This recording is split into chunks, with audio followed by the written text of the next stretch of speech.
ইব্রাহিম আপনাকে যুক্ত করা আছে, বলেন আপনি। হ্যালো আসিফ ভাই, ধন্যবাদ যুক্ত করার জন্য। আমাকে কি শোনা যায়? শুনতে পাচ্ছেন? হ্যাঁ, শোনা যাচ্ছে, বলেন। আচ্ছা, আসিফ ভাই, এখন এই যে আপনারা যে দেখান ধরেন তাফসির, হাদিস বিভিন্ন এগুলো দেখলে তো মনে হয় যে নাস্তিক হওয়া ছাড়া মানে কোনো উপায় দেখি না। বুঝছেন? তো আ এখন শুধু কোরআন থেকে কি মানে যদি আমরা ফলো করি কোরআনটাকে, তাইলে কি কোনো সমস্যা? ধরেন কোরআনটাকে কি ভালো বলা যায়? ভাই আমরা যে জিনিসটা সবসময় বলি যে, আপনি যুক্তি বুদ্ধি দিয়ে যাচাই করবেন। এটাই তো আমরা হাজার, হাজার আমি তো এটা মনে করেন কয় কোটিবার যে বলছি ভাই, এটার কোনো ঠিক ঠিকানা নাই। হ্যাঁ? কয় কোটিবার যে আমাদের লাইভে বলছি যে, যুক্তি প্রমাণ, যুক্তি তথ্য প্রমাণ দিয়ে আমাদের যাচাই করতে হবে। যাচাই করে আমরা কোনো বিষয়ে সিদ্ধান্ত নিতে পারি। এটা শুনছেন না? আমার লাইভ যদি শুনে থাকেন, এটা তো হ্যাঁ, আপনার হ্যাঁ, শুনছি কয়েক অনেকবার হাজার শুনছি। বার মানে এখন শুনা থাকার প্রশ্নটা কথা। আপনার কাছে আরকি। আপনি তো কোরআন সম্পর্কে আমার সাথে ভালো জানেন। না, না, এজন্য না, আরকি। ওইটা পরে আমরা আলোচনা করি। তো আপনি যদি যুক্তি তথ্য প্রমাণ দিয়ে বিচার বিবেচনা করতে পারেন, তাইলে আপনার কোরআন বা ফোরান বা মোরান কোন গ্রন্থের দরকারটা কি? সেটা তো আমি বুঝতেছি না ভাই। আপনার কাছে যদি যুক্তি থাকে, তাহলে তো কোন একটা গ্রন্থ দিয়ে আপনার কি যায় আসে? তখন তো আপনি সেই গ্রন্থটাতেও জিনিসটা আ যুক্তি দিয়ে চিন্তা করবেন, তাই না? নাকি? হ্যাঁ, অবশ্যই যুক্তি দিয়ে চিন্তা করব। মনে করেন কোন একটা গ্রন্থ, মনে করেন র‍্যান্ডম একটা গ্রন্থ। সেই র‍্যান্ডম একটা গ্রন্থে লেখা আছে তুমি সবসময় ডাইন পাশ দিয়ে হাঁটবা। রাস্তার ডাইন দিক দিয়ে হাঁটবা। এখন এই যে এইটা যে কইলো, আর আপনি তো গট করে ডাইন দিকে হাঁটা শুরু করবেন। আপনি চিন্তা করবেন যে ডাইন দিক দিয়ে হাঁটবো নাকি বাম দিক দিয়ে হাঁটবো? কোন দিক দিয়ে হাঁটলে ডাইন দিকে যদি ময়লা আবর্জনা পড়া থাকে, তাহলে তো আর আমি ডান দিক দিয়ে হাঁটবো না। তাইলে আমি বাম দিক দিয়ে হাঁটবো। এটাই তো আপনি করবেন নাকি? হ্যাঁ, একজন মানে যৌক্তিক মানুষ যদি হয় তাহলে তো অবশ্যই চিন্তা ভাবনা করবে আগে। জি। তাইলে তো মানে ওই গ্রন্থে যাই লেখা থাকুক, আপনি তো আপনার ওই যুক্তি আল্টিমেটলি আপনি আপনার যুক্তি ব্যবহার করবেন। আপনি তো আর ওই গ্রন্থ মাইনা ডাইন দিক দিয়ে হাঁটা ধরবেন না, তাই না? হ্যাঁ, ঠিক আছে। তারপরেও মানে আমার প্রশ্নটা ছিল কোরআনটাকে যদি আমি শুধু কোরআনের অনুবাদটা কি পড়ি, তাইলে কি ওইটা ধরেন আপনি তো পড়ছেন। ওইটাকে কি মানে খুবই একটা খারাপ বই হিসেবে প্রমাণ করা যায়? মানে হ্যাঁ, শুধু কোরআনের কোরআনকে অনুবাদকে? কোরআনকে খুবই খারাপ একটা বই হিসেবে মানে দেখা যায়। কোরআন কোরা এম ইসলাম ধর্ম, ইহুদি ধর্ম এবং এই ২ টা ধর্ম হইতেছে খুবই মারাত্মক ভাই। এই ২ টা ধর্মের ভিতরে আ অত্যন্ত ঘৃণার কথাবার্তা বলা আছে। অন্যদের সম্পর্কে অত্যন্ত নোংরা ঘৃণার কথাবার্তা বলা আছে। আপনি যদি এমন করতে পারেন যে অনুবাদের মানে গোঁজামিল দিয়া, মনে করেন যে এখানে বলা আছে কতল করো, সেটারে বানাইলেন চুম্মা দাও। এরকমের অনুবাদের গোঁজামিল দিয়া আপনি মানে কোন রকমে সামলাইতে পারবেন। কোন রকমে মানতে পারবেন। কিন্তু ভাই যদি আপনি সঠিক অনুবাদটা নেন, তাইলে ভাই সভ্য সমাজে এই বই মানে জায়গা পাবে না। এই গ্রন্থ একটা জঙ্গিবাদী বই হিসেবে গণ্য হবে ভাই। আচ্ছা, তাইলে আমি দেখছি আপনার সংশয়.com এ কোরআন সম্পর্কে কিছু লেখা দেখছি। অ্যা কিন্তু মনে হচ্ছে যে আরকি আপনার যে লেখাগুলা, আপনার যুক্তিগুলা ঠিক আছে। এ কিন্তু ধরেন এই যুক্তিগুলা যদি না দেই, ধরেন যৌক্তিক মানুষ তো যুক্তি দিবে স্বাভাবিক। কিন্তু ধরেন শুধুমাত্র অনুবাদটা পড়ার পরে, হ্যাঁ? আপনার এই মনে হয় যে খুব একটা খারাপ বই হিসেবে প্রমাণিত হয় না আরকি। ভাই আমি তো অনেকগুলা অনুবাদ পড়ছি, অনেকগুলা ইংরেজি অনুবাদ পড়ছি, অনেক ভাষারও অনুবাদ পড়ছি আমি। অনুবাদ পইড়া আমি সেগুলোর তাফসিরগুলা পড়ছি। সেই তাফসিরে কি বোঝানো হইছে এই জিনিসগুলা সমস্ত তাফসির, বেশিরভাগ তাফসির আমার পড়া আছে। আমি তো ভাই আমার কাছে যেটা মনে হইছে অত্যন্ত ভয়ংকর বাজে বই, মানে নোংরা বই, বাজে, বাজে কথাবার্তা লেখা। যেমন ধরেন একটা কথা ধরেন সূরা তাওবার ৫ নম্বর আয়াতটাই ধরেন যে, "মুশরিকদেরকে যেখানেই পাও হত্যা করো।" এটারে আপনি কি অনুবাদ দিয়া এটারে ধামাচাপা দিবেন ভাই? কোন অনুবাদ দিয়ে তো এটারে আপনি আটকাইতে পারবেন না। কোন অনুবাদ দিয়ে এটারে আপনি মানে ভালো আয়াত বইলা প্রমাণ করতে পারবেন? না, এটার আয়াতের অর্থ ঠিক আছে আপনার। কিন্তু এটার আগে পরে তো আরো কয়েকটা আয়াত আছে। এটার আগে কয়েকটা এটার আয়াত আগে আছে। পরে আয়াতও যদি আমরা পড়ি, তাতেও এটার মানে এটার যে ভয়ংকর জিনিস সেটা তো মানে কমে না। আপনাকে আমি বের করে দেখাই, তাইলে আমরা না, একটু আপনি বাইর যদি করি। যুক্তির কথা বলেন তাহলে তো আগের আয়াতগুলো পড়তে হবে। তখন দেখা যাবে যে একটা হ্যাঁ, ঘটনা আগের আয়াত পড়েন, অসুবিধা কি? আগের আয়াত পড়েন, আমরা তাফসীরও দেখব না, অসুবিধা কি? তাফসীরে কি বলা আছে? এই যে এই ঘটনা, সূরা তাওবার যে ৫ নম্বর আয়াত, ৫ নম্বর আয়াত মুমিনরা এটা না, নিয়ে না, চাপাবাজি করে। আমি বহুত ১ম এ বলছি চাপাবাজি যে করে। ধরেন হাদিস তাফসির বাদ। কারণ হাদিস তাফসিরে গেলেই নাস্তিক হওয়াটা মানে স্বাভাবিক আমার মনে হয় আরকি। মানে আপনাদের লাইভ দেখে যেটা বুঝছি ভাই আরকি। তাইলে তো ভাই মানে ওই ঘটনাটা মানে কি প্রেক্ষাপটে নাজিল হয়েছিল সেটা আমাদের দেখতে হবে না? যদি আমরা তাফসীর হাদিস না পড়ি, তাইলে আমরা ঘটনাটা বুঝবো কেমনে ভাই? তাইলে তো না, এখানে বোঝাটা সম্ভব না। ঘটনার সমস্যা হচ্ছে আল্লাহ তাআলা কোরআনে কোথাও বলেন না যে তোমরা ওই যে আলাদা করে তাফসির দেখো বা হচ্ছে এটার ব্যাখ্যা আলাদা করে বানাও। এরকম তো আল্লাহ তাআলা কোরআনে বলেনি। আল্লাহ তাআলা বলছে যে নবীর কাছ থেকে মানে কোরআনের যে অর্থ, কোরআনে যে জিনিসটা বোঝানো হয়েছে সেটা নবীর কাছ থেকে শিখতে হবে। এই কারণেই নবীর উপরে ২৩ বছর ধরে ক্রমান্বয়ে এই কোরআনটা নাজিল হয়েছে, যেন নবী কোরআনটাকে ভালোভাবে নিজে বুঝে নেয় এই জিব্রাইলের থেকে এবং তার সাহাবীদেরকে বুঝায় দেয়। এবং নবী এটাও বইলা গেছে তার পরের ৪ টা জেনারেশন পর্যন্ত ইসলাম পিওর থাকবে। ইসলাম বিশুদ্ধ থাকবে। ৪ টা জেনারেশনের পরে ইসলামে দূষণ ঢোকা শুরু করবে। আচ্ছা, এখন ঠিক আছে ভাইয়া, তাইলে একটু সূরা এখন তওবারে আমরা যদি আমরা একটু যদি দেখেন। আমরা যদি মুহাম্মদ এবং তার সাহাবী, তাবেঈন এই ৪ টা জেনারেশন যদি আমরা দেখি, এই ৪ টা জেনারেশনের যে হিস্ট্রি বলা আছে, সেগুলো তো আপনি পাইবেন কোথায় ভাই? সেগুলো পাইবেন হাদিসে, সেগুলো পাইবেন তাফসিরে, সেগুলো পাইবেন সিরাতে। এইটা ছাড়া তো আপনার পক্ষে আর জানা সম্ভব না যে ওই সাহাবীরা কি বইলা গেছে, তাবিঈনরা কি বইলা গেছে, তাই না? এখন এগুলাই তো লেখা আছে আর্লি যুগের মানে ক্লাসিক্যাল যুগের যে তাফসীর গ্রন্থগুলা সেই গ্রন্থগুলাতে লেখা আছে যে সাহাবীরা কি বইলা গেছে, তাবেয়ীরা কি বইলা গেছে, তাবিঈনরা কি বইলা গেছে। সেইগুলা যখন আপনি পড়বেন তখন আপনি মূল বিষয়টা বুঝতে পারবেন। ঘটনাটা কি ছিল সেটা বুঝতে পারবেন। আপনাকে আমি সূরা তওবাটা বের করে দেখাচ্ছি এবং সূরা তওবার ৫ নম্বর আয়াতটা বের করে দেখাচ্ছি। আপনি আগের আয়াত পড়েন, পরের আয়াত পড়েন, ডাইনের আয়াত পড়েন, বাঁয়ের আয়াত পড়েন। কোন আয়াত পড়ে ভাই এই জিনিসটারে আপনি সামলাতে পারবেন না। এটা এমনই আয়াত যে এটারে সামলানো খুবই কঠিন। আপনি আপনি পারবেন না। পৃথিবীর কেউ পারবে না এই আয়াতটা সামলাইতে। কারণ এই আয়াতটারে বলা হয় তরবারির আয়াত। কোরআনের সবচাইতে জঙ্গিবাদী আয়াত এটা। সবচাইতে ভয়ংকরতম আয়াত এটা। হুম? হ্যাঁ, আপনি একটু পড়েন তাইলে বলেন যে এই আয়াতটাতে কি লেখা আছে পড়েন আপনি। আচ্ছা এটা ৫ নাম্বার আয়াত?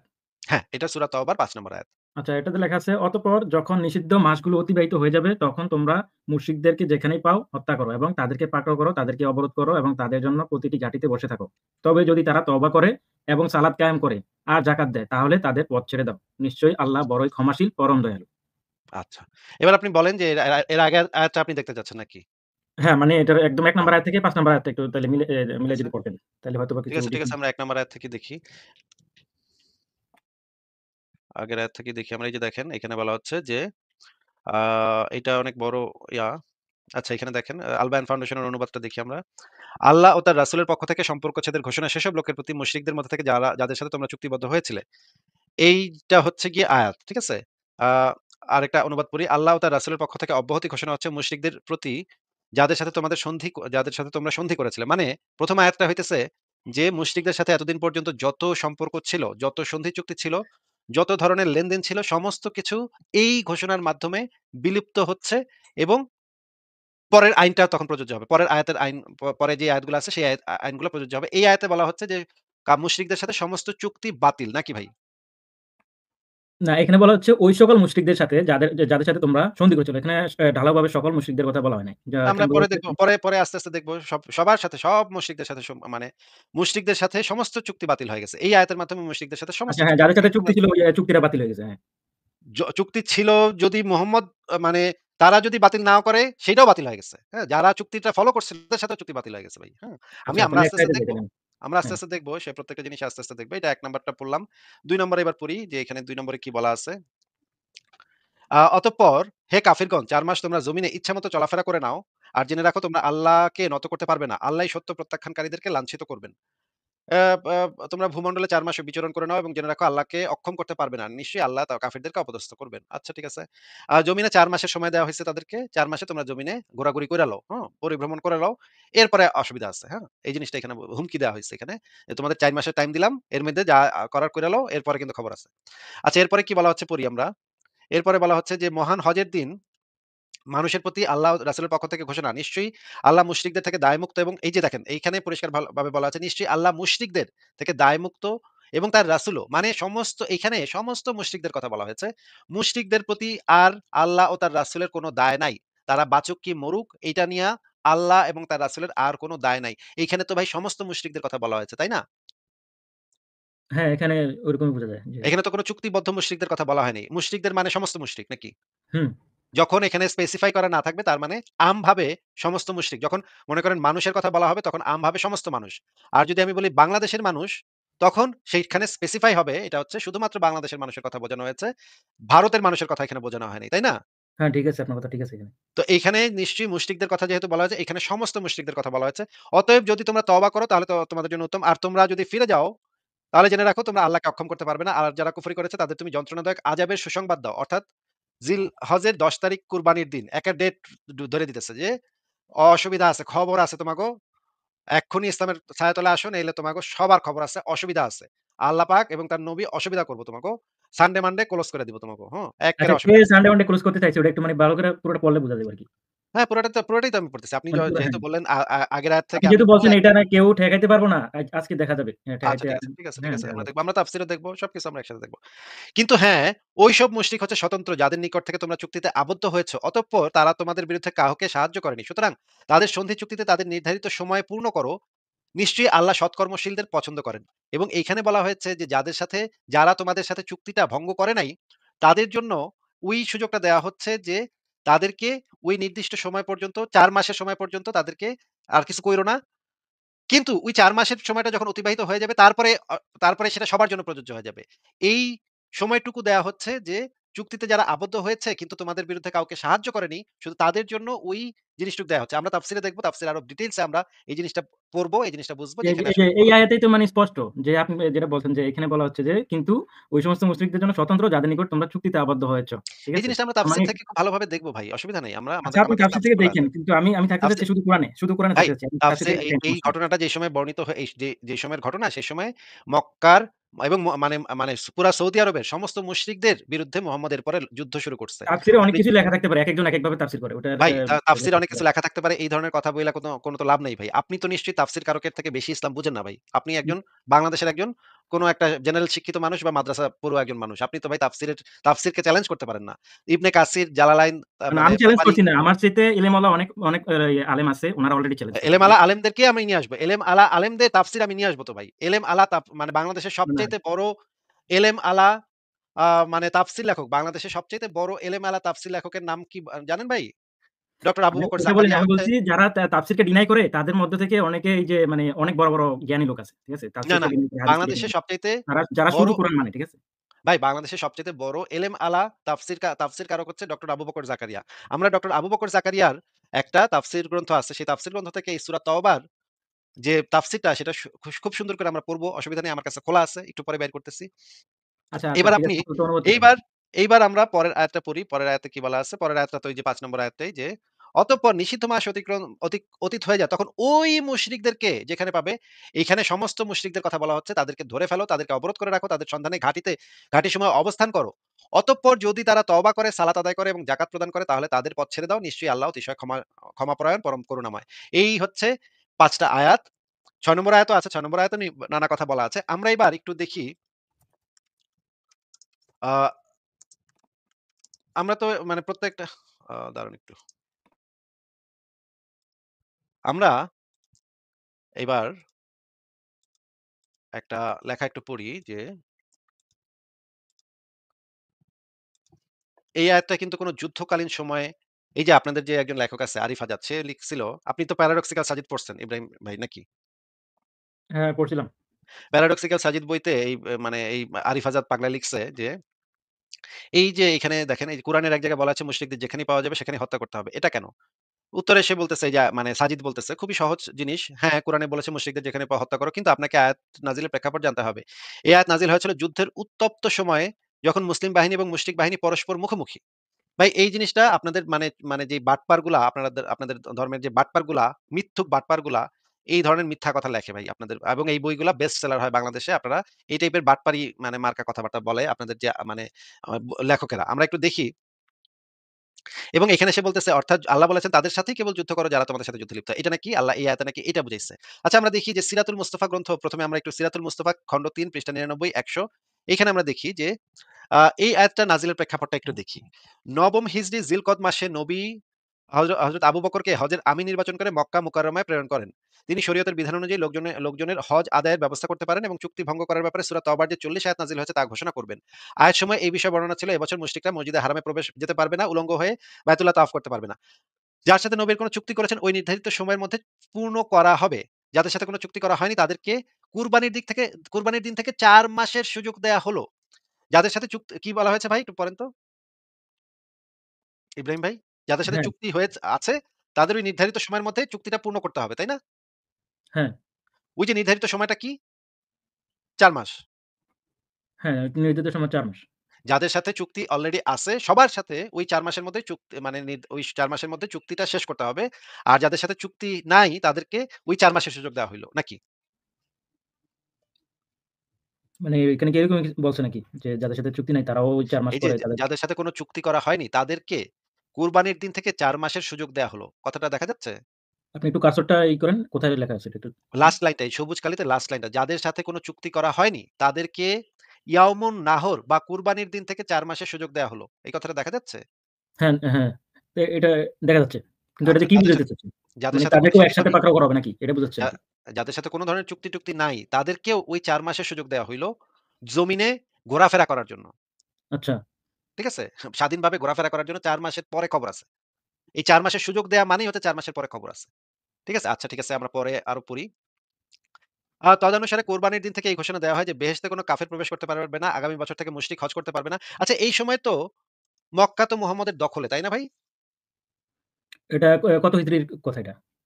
এই তো পুরো নবম হিজরি। এই যে মক্কা মানে দখলের পরে সেখানে আবু বকরকে পাঠাইছে হজের আমির হিসেবে। মক্কা আচ্ছা, মুকাররমায়। সেখানে সেই সময়ে মুশরিকরাও ছিল, মুসলিমরাও ছিল। এই নবম হিজরির জিলকদ মাসে আবু বকরকে হজের আমির মানে ওই অঞ্চলে তখন মুশরিকরাও বসবাস করে এবং নবী মোহাম্মদ ওই অঞ্চলের তখন প্রধান। মানে সেটা মক্কা বিজয়ের পরের ঘটনা। মক্কা বিজয়ের পরে তো আর মুশরিকরা সেখানে ক্ষমতাশালী না, তাই না? না, মক্কা তো বিজয় হয়ে গেছে। মক্কা তো মুহাম্মদের ১০,০০০ সৈন্যবাহিনী গিয়ে বিজয় করে ফেলছে। এর পরের ঘটনা তো এটা। আচ্ছা। এবং হজের আমির তো এখন কে? হযরত আমির তো এখন নবী মোহাম্মদ নিজেই হবে আরকি। না, হজের আমির তখন আবু বকর। এই যে আবু বকরকে হজের আমির নির্বাচন করে মক্কায় প্রেরণ আচ্ছা, করে। আচ্ছা। এই হ্যাঁ, যে এখানে হ্যাঁ, লেখা। লেখা আছে। হ্যাঁ। তার মানে মুহাম্মদ গেছে তখন অন্য জায়গায় যুদ্ধ করতে, হ্যাঁ? এই তখন আবু বকরকে পাঠাইছে হজের আমির কইরা যে মক্কায় তুমি যাবা। মক্কায় গিয়ে তুমি হজের মানে আমির হিসেবে তুমি হজ যে হবে হজের আমির হিসেবে তুমি এখানে যাবা। এই সময়ে আবু বকর যখন এই কাজটা করতেছিল সেই সময় আবার মুহাম্মদ ওই যুদ্ধক্ষেত্র থেকে আলীরে পাঠাইছে। আলীরে পাঠায় বলছে যে মানে সূরা তাওবার যে ৪০ আয়াত আমি পাঠাইলাম এটা গিয়া আবু বকরের কাছে ঘোষণা করো। আবু বকরকে বলো যে মক্কায় কাবা শরীফের সামনে দাঁড়ায় এই ৪০ আয়াত ঘোষণা করতে যে মুশরিকদের সাথে সমস্ত চুক্তি বাতিল। ৪ মাসের সময় দেওয়া হইলো। এর মধ্যে ইসলাম কবুল না করলে খবর আছে। এইটা আমরা একটু পরে দেখব। আমরা একটু দেখি এখানে কি বলা আছে। যে আমি যেটা বললাম সেটা আমি বের করে দেখাচ্ছি। এখানে বলা হচ্ছে এই যে তখন ঘোষণা দেওয়া হলো বেহেশতে কোনো কাফের প্রবেশ করতে পারবে না। আগামী বছর থেকে মুশরিক হজ আদায় করতে পারবে না। কেউ উলঙ্গ হয়ে বাইতুল্লাহ তাওয়াফ করতে পারবে না। রাসূলের সাথে যাদের চুক্তি রয়েছে তা নির্ধারিত সময়ের মধ্যে পূর্ণ করতে হবে। যার সাথে কোনো চুক্তি নেই অথবা অনির্ধারিত সময়ের চুক্তি রয়েছে তার জন্য ৪ মাসের নিরাপত্তা রয়েছে। যদি এ সময় ইসলাম গ্রহণ না করে তাহলে এ সময়ের পর যেখানে পাওয়া যাবে তাকে হত্যা করা হবে। এই কথাটা কি ভাই দেখা যাচ্ছে? হ্যাঁ, দেখা যাচ্ছে। এই কথাটার মানে কি ভাই? এই যে যাদের সাথে কোনো চুক্তি নাই বা অনির্ধারিত সময়ের জন্য চুক্তি আছে এবং যারা কোনো চুক্তি ভঙ্গ করে নাই তারাও এটার ভিতরে ইনক্লুডেড। তাদের জন্য ৪ মাসের নিরাপত্তা আছে। এরপরের লাইনটা একটু আমাকে বুঝায় দেন তো এই যে যদি এ সময় ইসলাম গ্রহণ না করে তাহলে এ সময়ের পর যেখানে পাওয়া যাবে তাকে হত্যা করা হবে। এই কথাটার মানে কি ভাই? এই কথার মানে তো স্পষ্ট। এখানে মানে এই কি যার সাথে কোন চুক্তি নেই অথবা নির্ধারিত সময়ের জন্য চুক্তি রয়েছে, তার জন্য ৪ মাসের নিরাপত্তা রয়েছে। আচ্ছা, মানে মানে ৪ যার মাসের পরে চুক্তি কি নাই, হবে? ৪ যার মাসের চুক্তি পর আছে সবার জন্যই সেইম। সবার জন্য সেইম, সবার জন্য একই জিনিস যে ৪ মাসের সময়। তোমাদের সবার জন্য ৪ মাসের সময়। যেটা চুক্তি থাকুক কি না থাকুক সময় কিন্তু ৪ মাস। ৪ মাসের বেশি যাবে হুম, না। ৪ মাসের পরে যেইখানে যারে পাওয়া যাবে কি করা হবে ভাই? হত্যা করা হবে। আচ্ছা ঠিক আছে। এরপরে আমরা দেখি এখানে কি বলা আছে হযরত আলীকে যুল-হুলাইফা পৌঁছে হযরত আবু বকর সিদ্দিকের সাথে এই যে দেখেন, আমি যেটা বলতেছিলাম হযরত আলীকে আবার পাঠাইছে যুল-হুলাইফা পৌঁছে হযরত সিদ্দিক আকবর মানে আবু বকর এর সাথে মিলিত হয়ে বলেন, "রাসূলুল্লাহ আমাকে এই আয়াতসমূহ ঘোষণা দেওয়ার জন্য পাঠিয়েছেন।" আবু বকরের ধারণা হলো যে আয়াত নাযিল হয়েছে সঙ্গে জিজ্ঞেস করলেন, "আচ্ছা এই ঘটনা এত দরকারি না।" এই ঘটনা আমরা পড়লাম। এই যে এবার দেখেন আমরা তাফসীর ইবনে কাসিরে চলে আসি। ৪র্থ খণ্ড ইসলামিক ফাউন্ডেশন পৃষ্ঠা নাম্বার ৫১২ থেকে ৫১৫, ৫২৫ থেকে ৫২৭ এই জিনিসগুলো আমরা পড়ি। এই দেখেন এই যে সকল সূরা নবী করিমের জীবনের শেষ দিকে নাযিল হয়েছিল সূরা তাওবা ওগুলোর অন্যতম। এখানে দেখেন এই সূরার প্রথমাংশ নাযিল হয় নবী করিম তাবুক যুদ্ধ হইতে ফিরিয়া আসিবার পর। নবী করিম সেই বৎসরই হজ করিতে মনস্থ করিয়াছিলেন কিন্তু মুশরিকগণ প্রথা অনুসারে সেই বছরও হজ করিতে আসিবে এবং তাহারা উলঙ্গ অবস্থায় কাবা তাওয়াফ করিবে। এই বিষয়টি স্মরণ আসিবার পরে উক্ত নির্লজ্জতাপূর্ণ দৃশ্যকে এড়াইবার উদ্দেশ্যে তিনি পরিকল্পনা পরিবর্তন করিয়া আবু বকর সিদ্দিকের নেতৃত্বে একদল সাহাবীকে হজে পাঠাইলেন। আবু বকর সিদ্দিকের উপর দায়িত্ব দিলেন তিনি লোকদিগকে হজের কার্যাবলী শিক্ষা দিবেন এবং মুশরিকগণকে জানাইয়া দিবেন তাহারা আগামী বছর আর হজ করিতে পারিবে না। নবী করিম আবু বকরের উপর আরো দায়িত্ব দিলেন তিনি লোকেদের মধ্যে মুশরিকদের বিষয়ে আল্লাহ ও রাসূলের দায়িত্বমুক্ত হইবার কথা ঘোষণা করিবেন। আবু বকরের রওনা হইয়া যাইবার পর নবী করিম আলীকে তাহার পক্ষ হইতে ঘোষণাকারী রূপে পাঠাইলেন। আলীকে পাঠাইবার কারণ এই ছিল যে নবী করিম তাহার কোন পিতৃ সম্পর্কের নিকটাত্মীয় কে নিজের পক্ষ হইতে প্রেরণ করিবার জন্য আদিষ্ট হইয়াছিলেন। আর আলী ছিলেন সেরকম নিকটাত্মীয়। ভাই কথা কি বোঝা গেছে পুরা জিনিসটা? হ্যাঁ, কথা বোঝা গেছে। এখানে তো মুশরিকদের সাথে তাদের কোন যুদ্ধ চলছিল না, তাই না? না, এবং এই যে আরিফ আজাদ যে লিখছে যে এটা যুদ্ধ মুশরিক এবং কাফের মানে মুসলিমদের মধ্যে যুদ্ধ পরিস্থিতিতে এটা নাজিল হয়েছিল। এই কথাটা যে লিখছে এই কথাটা কি সত্য লিখছে না মিথ্যা লিখছে?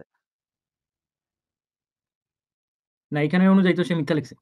আচ্ছা। ঠিক আছে পরে আমরা দেখি এখানে কি বলা আছে? ইহা হইতেছে আল্লাহ ও রাসূলের পক্ষ হইতে চুক্তিবদ্ধ মুশরিকদের প্রতি দায়িত্ব মুক্তির ঘোষণা। মানে চুক্তিবদ্ধ যে সমস্ত মুশরিকরা আছে তাদের সকলের সাথে দায়িত্ব মুক্তির ঘোষণা এবং একই সাথে যাদের সাথে চুক্তি নেই তাদেরকে ৪ মাসের সময় দেওয়া হইছে। ঠিক আছে পরে আমরা আরো দেখি এখানে কি বলা হয়েছে। কিন্তু ভাই এখানে চুক্তিটাই বা কি? আর মানে তারা চুক্তি ভঙ্গই করল কেন? আল্লাহ তো রাসূল তো চুক্তি ভঙ্গ করল একটা কারণ তো থাকার কথা। চুক্তি ভঙ্গের বিষয়টা আমরা মানে আরেকটা পরে আলোচনা করি। আপাতত আমাদের এই জিনিসটা আলোচনা শেষ না করে আরেক জায়গায় গেলে তখন মানে পুরা ভেজাল আচ্ছা, হয়ে মানে যাবে এখন আমাদের। কোয়েশ্চেনটা মানে আমার মনে আসছে আরকি যে এটা এখানে কোথাও চুক্তি তাইলে কি আপনি ছিল পরে বা উত্থাপন কইরেন, পরে উত্থাপন কইরেন। আমরা আচ্ছা পরে ঠিক আবার আছে। হ্যাঁ, ঠিক আছে। চুক্তিটা নিয়ে আলোচনা করব। মানে চুক্তিও মোহাম্মদই ভঙ্গ করছে। ওইটাও আমি দেখাবো না। চুক্তিও যেই চুক্তি-টুক্তি ছিল সেই মোহাম্মদই গিয়া আকবরে গিয়া মানে করছে, বিটলামি করছে। সেটা আমি পরে দেখাবো। আ কিন্তু এখানে যে মানে জিনিসটা হইতেছে চুক্তি থাকুক কি না থাকুক কিছু যায় আসে না। ওই ৪ মাসেরই সময় পাবে সবাই। আল্লাহর রাসূলের সহিত যাহাদের চুক্তি ছিল তাহাদের জন্য আল্লাহ তাআলা ৪ মাস নির্ধারণ করিয়া দিয়েছেন। তাহারা ৪ মাস যাবৎ যথা ইচ্ছা তথায় বিচরণ করিতে পারিবে। ৪ মাস অতিবাহিত হওয়ার পর আল্লাহ ও তাহার রাসূলের উপর তাহাদের নিরাপত্তার ব্যাপারে আর কোন দায়িত্ব থাকিবে না। এই কথা দেখা যাচ্ছে ভাই? হ্যাঁ, দেখা যাচ্ছে। আচ্ছা তার মানে ৪ মাস হয়ে যাওয়ার পরে তো কোন মুশরিকের কোন দায়-দায়িত্ব নিবে না। কে কখন দিয়ে মাইরা লায় কোন দায়-দায়িত্ব নাই নাকি? ওইটাই তো বোঝা যাচ্ছে। আচ্ছা ঠিক আছে আমরা আরো পড়ি নিচে কি বলা আছে। আ ৪ মাস তথায় আপনি বিচরণ করিতে পারিবে। এই যে ইবনে আব্বাস বলেন, ইবনে আব্বাস মুহাম্মদের খুবই ঘনিষ্ঠ সাহাবী এবং মানে আত্মীয়। এই জিনিসগুলো এখানে বলা আছে ভাই। এগুলা তো ইবনে আব্বাস বলছে। এগুলো তো আমার কথা না। এগুলো তো আমি বানায় বলতেছি না আপনারে। যে আমি মানে বানায় বললাম। তাহাদিগকে ৪ মাসের সময় দেওয়া হবে। উক্ত ৪ মাস যাবৎ তাহারা নিরাপদে সর্বত্র চলাফেরা করিতে পারিবে। অতঃপর তাহাদিগকে যদি যুদ্ধ করা হইবে তবে তাহারা ঈমান আনিলে তাহাদিগকে হত্যা করা হইবে না। যদি ঈমান আনে তাইলে হত্যা করা হবে না। তাইলে বাইচা যাবে। আচ্ছা এবার আমরা এটা অনেক বড় তাফসীর। এখানে একটার পর একটা যদি আমরা পড়ি, আ এই যে দেখেন, উক্ত আয়াতাংশ এবং অনুরূপ আয়াতসমূহের ভিত্তিতে আবু বকর সিদ্দিকী স্বীয় খেলাফত যুগে যাকাত প্রদানে অনিচ্ছুক ব্যক্তিদের বিরুদ্ধে জিহাদ করিয়াছিলেন। উক্ত আয়াতাংশ দ্বারা প্রমাণিত হয় যে এরপরের এই অংশটুকু আপনি একটু পড়ে শোনান তো ভাই এখানে কি প্রমাণিত হয় লেখা হইছে? ইব্রাহিম ভাই, এই লাল অংশটুকু একটু যদি পড়ে শোনাইতেন আমাদেরকে। উক্ত আয়াতাংশ এবং অনুরূপ আয়াতের ভিত্তিতে আচ্ছা, উক্ত আয়াতাংশ দ্বারা প্রমাণিত হয় যে কাফিরগণ যতদিন কুফরি ত্যাগ করিয়া ফরজ কার্যসমূহ পালন না করিবে, ততদিন তোমরা তাহাদের বিরুদ্ধে যুদ্ধ করিবে এবং তাহাদিগকে হত্যা করিবে। এই কথাটার মানে কি ভাই বুঝলাম না। একটু যদি বুঝাই দিতেন। এটা কেমনে সম্ভব? এখানে উক্ত আয়াত দ্বারা কিভাবে এটা প্রমাণিত হইল? উক্ত আয়াত আরে ভাই এটা এটা তো বলছে না আমার কেন যে জিগাইতেছেন? এটা তো আমি লিখি নাই ভাই। ইবনে কাসিরের লেখা। আমি আপনারে মানে রেফারেন্স দেখাইতেছি। আমি আমারে কেন দোষ দেন ভাই এটার জন্য? এটা কি ইবনে কাসির থেকে দেখাচ্ছেন নাকি কোন সিরাত গ্রন্থ এটা থেকে দেখাচ্ছেন? এটা অন্য কোন? ইবনে কাসির থেকে দেখাচ্ছি। ইবনে কাসিরের তাফসীর থেকে দেখাচ্ছি। ভাই আমারে হুদায় আমি এখানে কি করছি ভাই? আমি কি এগুলা কইছি নাকি ভাই? আপনার নবী কইছে, আপনার সাহাবীরা করছে, আবু বকর করছে এবং ইবনে কাসির এগুলা লিখছে। আমি কি কিরে তার ভাই? মানে ওই যে ৪ মাস অতিবাহিত হওয়ার পর থেকে যে শুরু হইব এরপরে মনে করেন যতদিন পর্যন্ত তারা মানে একদম কেয়ামত পর্যন্ত। আচ্ছা দেখি আমরা এই যে যেটা আপনার একটু আগে বললাম ডক্টর আবু বকর জাকারিয়া। বাংলাদেশের সবচাইতে বড় আলেমদের মধ্যে একজন তো ডক্টর আবু বকর জাকারিয়া। এটা তো আপনি জানেন নাকি? হ্যাঁ, এটা আমি জানি। এবং তার যে একটা তাফসীর গ্রন্থ আছে যেটা সৌদি সরকার সত্যায়িত করছে। এটা তো জানেন? হ্যাঁ, আচ্ছা, এবার আমরা সেই যে তাওবার তাফসীর, সূরা তাওবার তাফসীরটা দেখি। এইটা ইসলাম হাউস থেকে প্রকাশিত। ইসলাম হাউস মানে সৌদি আরবের প্রকাশনী। একদম সৌদি ছাপা। সৌদি ছাপাখানা থেকে প্রকাশিত। এইটাও মানে এটা মানে এই তাফসীরটা হচ্ছে বাংলাদেশের যত তাফসীর লেখা হয়েছে তাদের ভিতরে সবচাইতে গুরুত্বপূর্ণ তাফসীর। কারণ এটা বেশিরভাগ তাফসীরই বাংলাদেশের প্রকাশনী থেকে ছাপা হয়। কিন্তু এটা সৌদি থেকে ছাপা হইছে। মানে হচ্ছে সৌদি সরকার দ্বারা এটা মানে সত্যায়িত এবং সৌদি সরকার এখানে অর্থায়ন করছে। এই তাফসীরটা লেখার পেছনে সৌদি সরকার অর্থায়ন করছে। টাকা-টুকা দিছে আরকি। আমরা সেইটা থেকে দেখি একটু সূরা তাওবার তাফসীর একটু যদি আমাদেরকে পড়ে শোনাইতেন এই যে বক্সের ভিতরে কি লেখা আছে একটু পড়ে শোনান ভাই। লেখা আছে সালাতের সাথে যাকাতের আলোচনা করেছেন।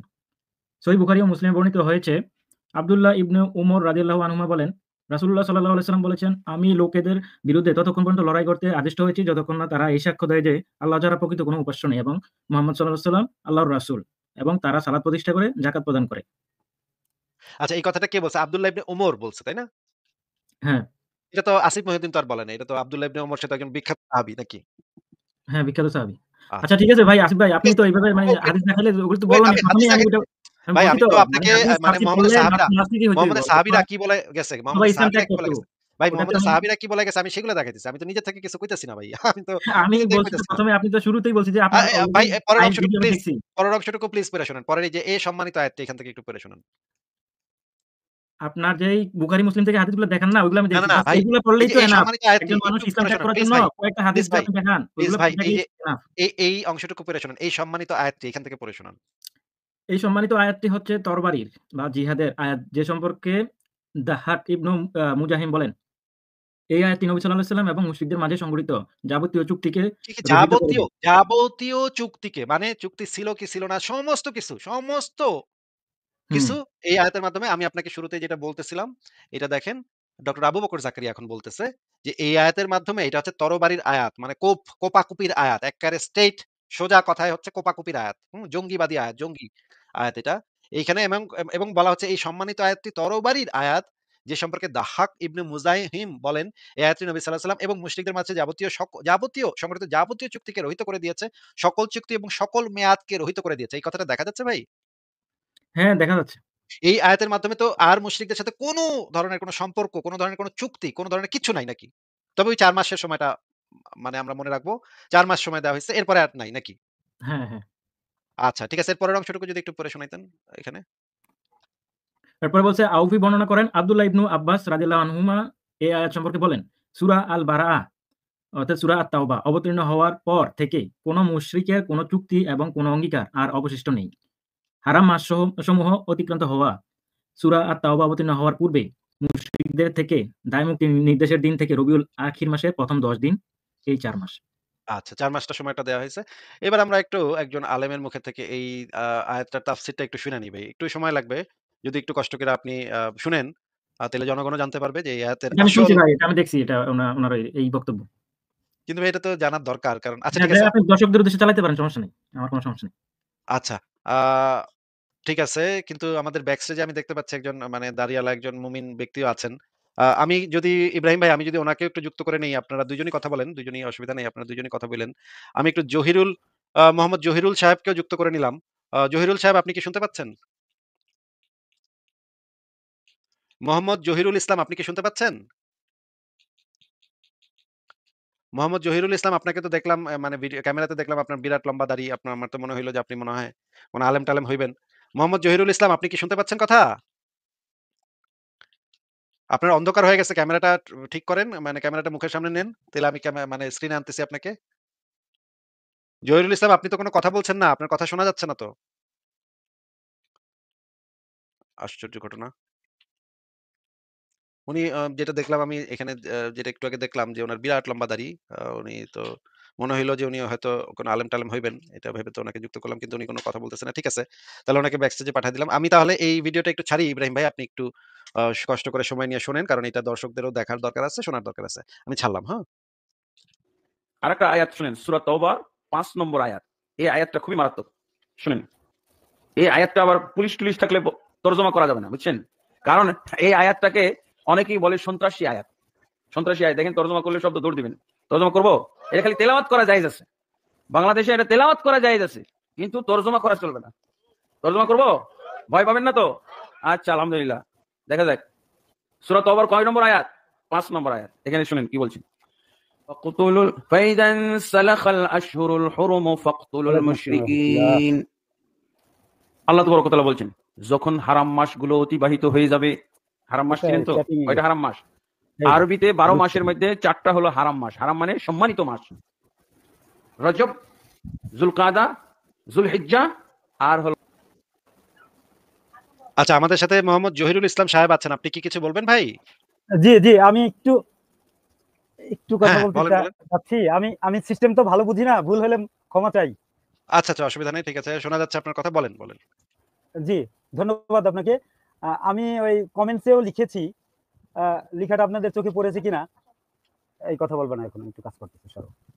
হ্যাঁ, আপনি তো বলেন। আপনি আ যেটা কমেন্টসে লিখেছেন সেটা আপনি বলতে পারেন। আপনার কথা শুনি, বলেন। আ ইসলামের আমরা তো পারিবারিকভাবে ইসলামের আ গণ্ডির ভিতরে বসবাস করছি বা আমল করতেছি। কিন্তু আসলে ইসলাম তো কিছুই বুঝি না। যদি কিছু পড়তে যাই তখন অনেক কিছুই খটকা লাগে। তো আপনাদের আলোচনাগুলো শুনে খুবই মুগ্ধ হচ্ছি। আ খুব আগ্রহ বোধ করছি। আর ইসলামের খুঁটিনাটি অনেকগুলো জিনিস আছে যেগুলো আমাকে মুগ্ধ করে বা ভালো লাগে। কিন্তু কিছু জিনিস তো কন্ট্রাডিক্টরি বা খুবই ভালো ওগুলো বুঝতে পারি না। আপনাদের আলোচনা শুনলে খুব ভালো লাগে। এখন আপনাদের কাছে আমি একটু প্রশ্ন করেছি যে, আপনাদের কি কাছে ইসলামের কোনো কিছুই ইসলামের অঙ্গনে কোনো কিছুই কি মুগ্ধ হওয়ার মতো আপনারা দেখেন না? ভালো কিছু কি আপনাদের চোখে পড়ে? এটা বলছি আরকি। ভালো কিছু আমার চোখে ইব্রাহিম ভাই আমরা তাহলে একটু জহিরুল ভাইয়ের সাথে কথা বলি। ইব্রাহিম ভাই আপনি কি একটু আমাকে সময় দিবেন? উনার সাথে একটু কথা বলে নিই। উনি একজন যেহেতু হ্যাঁ, অবশ্যই, অবশ্যই। হ্যাঁ, বলেন, তাহলে সমস্যা নেই। আপনাকে একটু ব্যাক স্টেজে রাখি ইব্রাহিম ভাই, কিছু মনে না করলে? আমাকে কি উঠাইবেন? মানে একটু তাহলে আমি ব্যাকস্টেজ দেন, সমস্যা নাই। আমাকে উঠাইতে হবে কিন্তু তারপরে আবার। আচ্ছা আমার ঠিক কথা আছে। আছে। আচ্ছা ঠিক আছে আপনি আপনি থাকেন, আপনি এখানেই কিন্তু থাকেন, আপনার এই অসুবিধা নেই। তাওহীদ দেখাইছেন। ঠিক আছে? আমার কিন্তু কথা আছে। ঠিক আছে? আচ্ছা, আচ্ছা এখানেই থাকেন, অসুবিধা নেই। আমরা একটু জহিরুল ভাইয়ের সাথে একটু কথা বলে হ্যাঁ, নিই। জহিরুল সাহেব আপনাকে আমি যেটা বলতে চাই জি, যে ইসলামের ভিতরে জি এমন স্যার। কিছু ভালো কিছু আমি কখনো পাই নাই যেটা জি। আমি আমার যুক্তি দিয়ে সেটা ভালো নাকি মন্দ এটা বুঝতে পারি না। ইসলাম আমারে ১ম বার সেটা যে ভালো, এটা যে ইসলাম আমারে ১ম বার বলছে এরকম কোনো কিছু আমি পাই নাই ইসলামের ভিতরে। বরঞ্চ ইসলামের ভিতরে আমি ১ম বার এরকম অনেক জিনিস পাইছি যেগুলো খুবই জঘন্য, জঘন্য কথাবার্তা। আ জি, আমি যেটা আসলে আপনাকে বোঝাতে চাচ্ছি যে ইসলামের ভিতরে হয়তো ভালো অনেক কিছু আছে। সেইগুলা ইসলামে আছে বলে যে জিনিসগুলা ভালো সেটা না। সেগুলো আমি আগে থেকেই জানি যে ইসলাম না জানলেও আমি এটা বুঝতাম যে এটা ভালো কাজ। যেমন ধরেন গরিবকে খাবার দেয়া।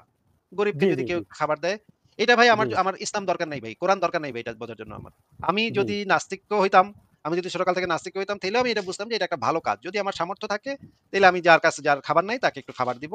এটা ইসলাম যে আমাকে বলার পরে আমি এটা বুঝতে পারলাম ব্যাপারটা এরকম না। এটা ইসলাম না থাকলেও জি, আমি বুঝতে পারতাম। ঠিক আছে? বা জি স্যার। যেমন ধরেন আর কি ভালো কাজ আছে? যেমন ধরেন সত্য কথা বলা উচিত, তাই না? বেশিরভাগ জি, সময় জি। আমরা সত্য কথা এটার বলার ব্যাপারে চেষ্টা করি। বলে সত্য কথা বলো, সদাচরণ করো এগুলো। এই জিনিসটা আমার ইসলামে আসলে দরকার নেই ইসলামের। এটা আমি এমনি বুঝি। আমি আমার ইসলাম ছাড়াও আমি এটা বুঝতে পারতাম। ইসলাম মনে করেন পৃথিবীতে নাই। কোরআন পৃথিবীতে নাজিলই হয় নাই। তারপরেও আমি আমার যুক্তি দিয়ে এই জিনিসটা বুঝতে পারতাম যে সত্য কথা বেশিরভাগ সময় সত্য কথা বলাটাই উচিত। যতক্ষণ না নিজের জীবনে বিপদ আসে। নিজের জীবনের উপরে আসলে তখন একটু মিথ্যা কথা বলা ঠিক আছে। কারণ নিজেরও তো বাঁচাতে হবে। নিজের জীবনটা রক্ষা করতে হবে। তখন একটু মিথ্যা কথা বলা যায়। কিন্তু বেশিরভাগ সময় সত্য কথা বলা উচিত। এই সমস্ত বিষয় ইসলামের আগে থেকেই মানুষ এগুলো আসলে জানে। ইসলাম আবির্ভাব হওয়ার আগে থেকেই মানুষ এই জিনিসগুলো আসলে জানে। তৎকালীন পৌত্তলিক সমাজে ইসলাম যেই সমাজে আবির্ভূত হয়েছে ১৪০০ বছর আগে মক্কায়, সেই সময়ের মানুষ অলরেডি সেগুলা জানতো। সেটা ইসলাম নতুন কিছু নিয়ে আসে নাই। সেই সময়ের মানুষ জি এগুলো স্যার। অলরেডি বুঝতো, জানতো। কিন্তু জি, ইসলাম যেগুলা নিয়ে আসছে, নতুন যেগুলা নিয়ে আসছে, সেগুলার ভিতরে অনেক ভয়ংকর, ভয়ংকর জিনিস আছে। সেগুলোর ভিতরে গণহত্যা আছে, সেগুলোর ভিতরে জি, শিশু বিবাহ আছে, সেগুলোর জি, ভিতরে কাফেরদেরকে মেরে তাদের মা-বেটিকে গনিমতের মাল বানানো আছে। এগুলা জি, ভাই হত্যা খুবই জঘন্য হত্যা আছে। জিনিস। এগুলা জি, কোনোভাবেই সভ্য সমাজে অ্যাকসেপ্টেবল না। ধর্মের কারণে কোনো মানুষকে হত্যা করা। এই যে একটু আগে আমি ইব্রাহিম ভাইয়ের সাথে আলাপ করছিলাম সূরা জি, তওবা। জি, জি, শুনতেছিলাম ধর্মের আমি। জি, কারণে মানুষকে জবরদস্তি করা, ইসলাম গ্রহণে জি, বাধ্য করা, এইটা জি, কোনো সভ্য সমাজে অ্যাকসেপ্টেবল না। এগুলা জি, ইসলামে জি, আছে। জি। এগুলা তো ভাই ভয়ংকর জিনিস। আপনার কি মনে হয়? আমার স্যার আমারই মনে হয় ধর্মীয় অনেক কিছু আমি নিজেই পালন করে নিজেকে নিজে ক্ষমা করতে পারি না। অনেক অনেক সময় ধর্ম টিকিয়ে রাখার জন্য বউ বেটিদের সাথে খারাপ ব্যবহার করতে হয়। পর্দার জন্য খারাপ ব্যবহার করতে হয়। অথচ ইসলাম টিকিয়ে রাখার জন্য আমাকে রূঢ় হইতে হয়, খারাপ মানুষ হয়ে যেতে হয়। আমি নিজে খুবই কষ্ট পাই। এটা বিষয়টা বুঝাতে পারছি কিনা? হ্যাঁ, বোঝাতে পেরেছেন। আমরা যে সমস্ত বিষয় নিয়ে সাধারণত আলোচনা করি, যেমন ধরেন প্রত্যেক মানুষের তো অধিকার আছে যে সরি স্যার, আমি কি হ্যাঁ, আমি কি বলেছি শুনেছেন স্যার? হ্যাঁ, আপনার আপনার কথা শোনা গেছে, পরিষ্কার শোনা গেছে। আর দয়া করে আমাকে স্যার বলবেন না। কারণ আমি তো আপনার থেকে বয়সে আপনার ছেলের সমান হব। আমাকে স্যার বলার কোনো দরকার নেই। আর আমরা স্যার বলাটাকে মানে সমর্থনও করি না। আপনি দয়া করে আমাকে স্যার বলবেন না। জি, আপনাকে শুকরিয়া আমি এই জাযাকাল্লাহ, জিনিসটা জিজ্ঞেস শুকরিয়া। করতে চাই যে আপনি তো একটা মুসলিম পরিবারে জন্মেছেন নাকি ভাই? জি, আপনি কি নিজে ইচ্ছা করে ইসলাম ধর্মটা আব্বা গ্রহণ করেছেন নাকি আপনার বাবা-মা আপনাকে বলে দিয়েছে যে আপনি মুসলমান? মানে পরকালের উপরে প্রগাঢ় বিশ্বাস এ নিয়ে ঈমান আমল নিয়ে চলি। কিন্তু এটা যদি না প্রাপ্তি না ঘটে তাহলে মানে মেনে নিতে পারছি না। দুঃখে কষ্টে আ খুবই আঘাতপ্রাপ্ত হচ্ছি। সারা জীবন ইবাদত করে ধর্মকর্ম করে চলার চেষ্টা করছি। এগুলো যদি সবই ফেলনা হয়ে যায়, খুব আঘাতপ্রাপ্ত হচ্ছি আরকি। হ্যাঁ, সেটা তো অবশ্য ঠিকই বলেছেন যে এত বছর ধরে আপনি এত কাজ করেছেন, এত ইনভেস্ট করেছেন, নামাজ রোজা করেছেন, এত সুন্দর দাড়ি রেখেছেন। কিন্তু এটা যদি এখন মিথ্যা হয়ে যায় তাহলে তো বিরাট একটা সমস্যা। এত বছরের ইনভেস্ট সব তো বৃথা গেল নাকি? জি, কিন্তু এই জিনিসটা কি আপনি কখনো মানে যাচাই করে দেখেছেন? আমার বোধহয় নেটটা একটু দুর্বল যাচ্ছে। যুক্তি দিয়ে কি এই জিনিসটা যাচাই আচ্ছা দাঁড়ান আপনাকে আমি একটু একটা দেখি নেটটা ঠিক করা যায় কিনা? হ্যাঁ, আপনি কি কখনো যুক্তি দিয়ে এই জিনিসটা যাচাই করে দেখতে চেষ্টা করেছেন যে ইসলাম ধর্মটা আসলেই সত্য কিনা?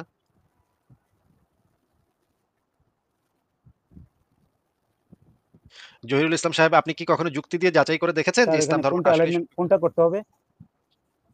আপনি কি আমার কথা শুনতে পাচ্ছেন? স্যার আমি ধন্যবাদ জানিয়ে বিদায় নেব স্যার। আচ্ছা ঠিক আছে। আপনি বোধহয় আমার কথা শুনতে পাচ্ছেন না। ঠিক আছে, আপনাকে বিদায় জানাচ্ছি। ভালো থাকবেন আপনি। আপনার জন্য শুভকামনা রইলো। উনি বোধহয় আমার কথা শুনতে পাচ্ছে না। ঠিক আছে ইব্রাহিম ভাই আপনি বলেন। আচ্ছা ঠিক আছে। আপনি একটু তাইলে সূরা জাসিয়া ৬ নাম্বার আয়াত একটু খুলেন। একটু নাম্বারটা বলেন। সূরা জাসিয়া হচ্ছে ৪৫ নাম্বার সূরা ৬ নাম্বার আয়াত। ৪৫:৬ আচ্ছা।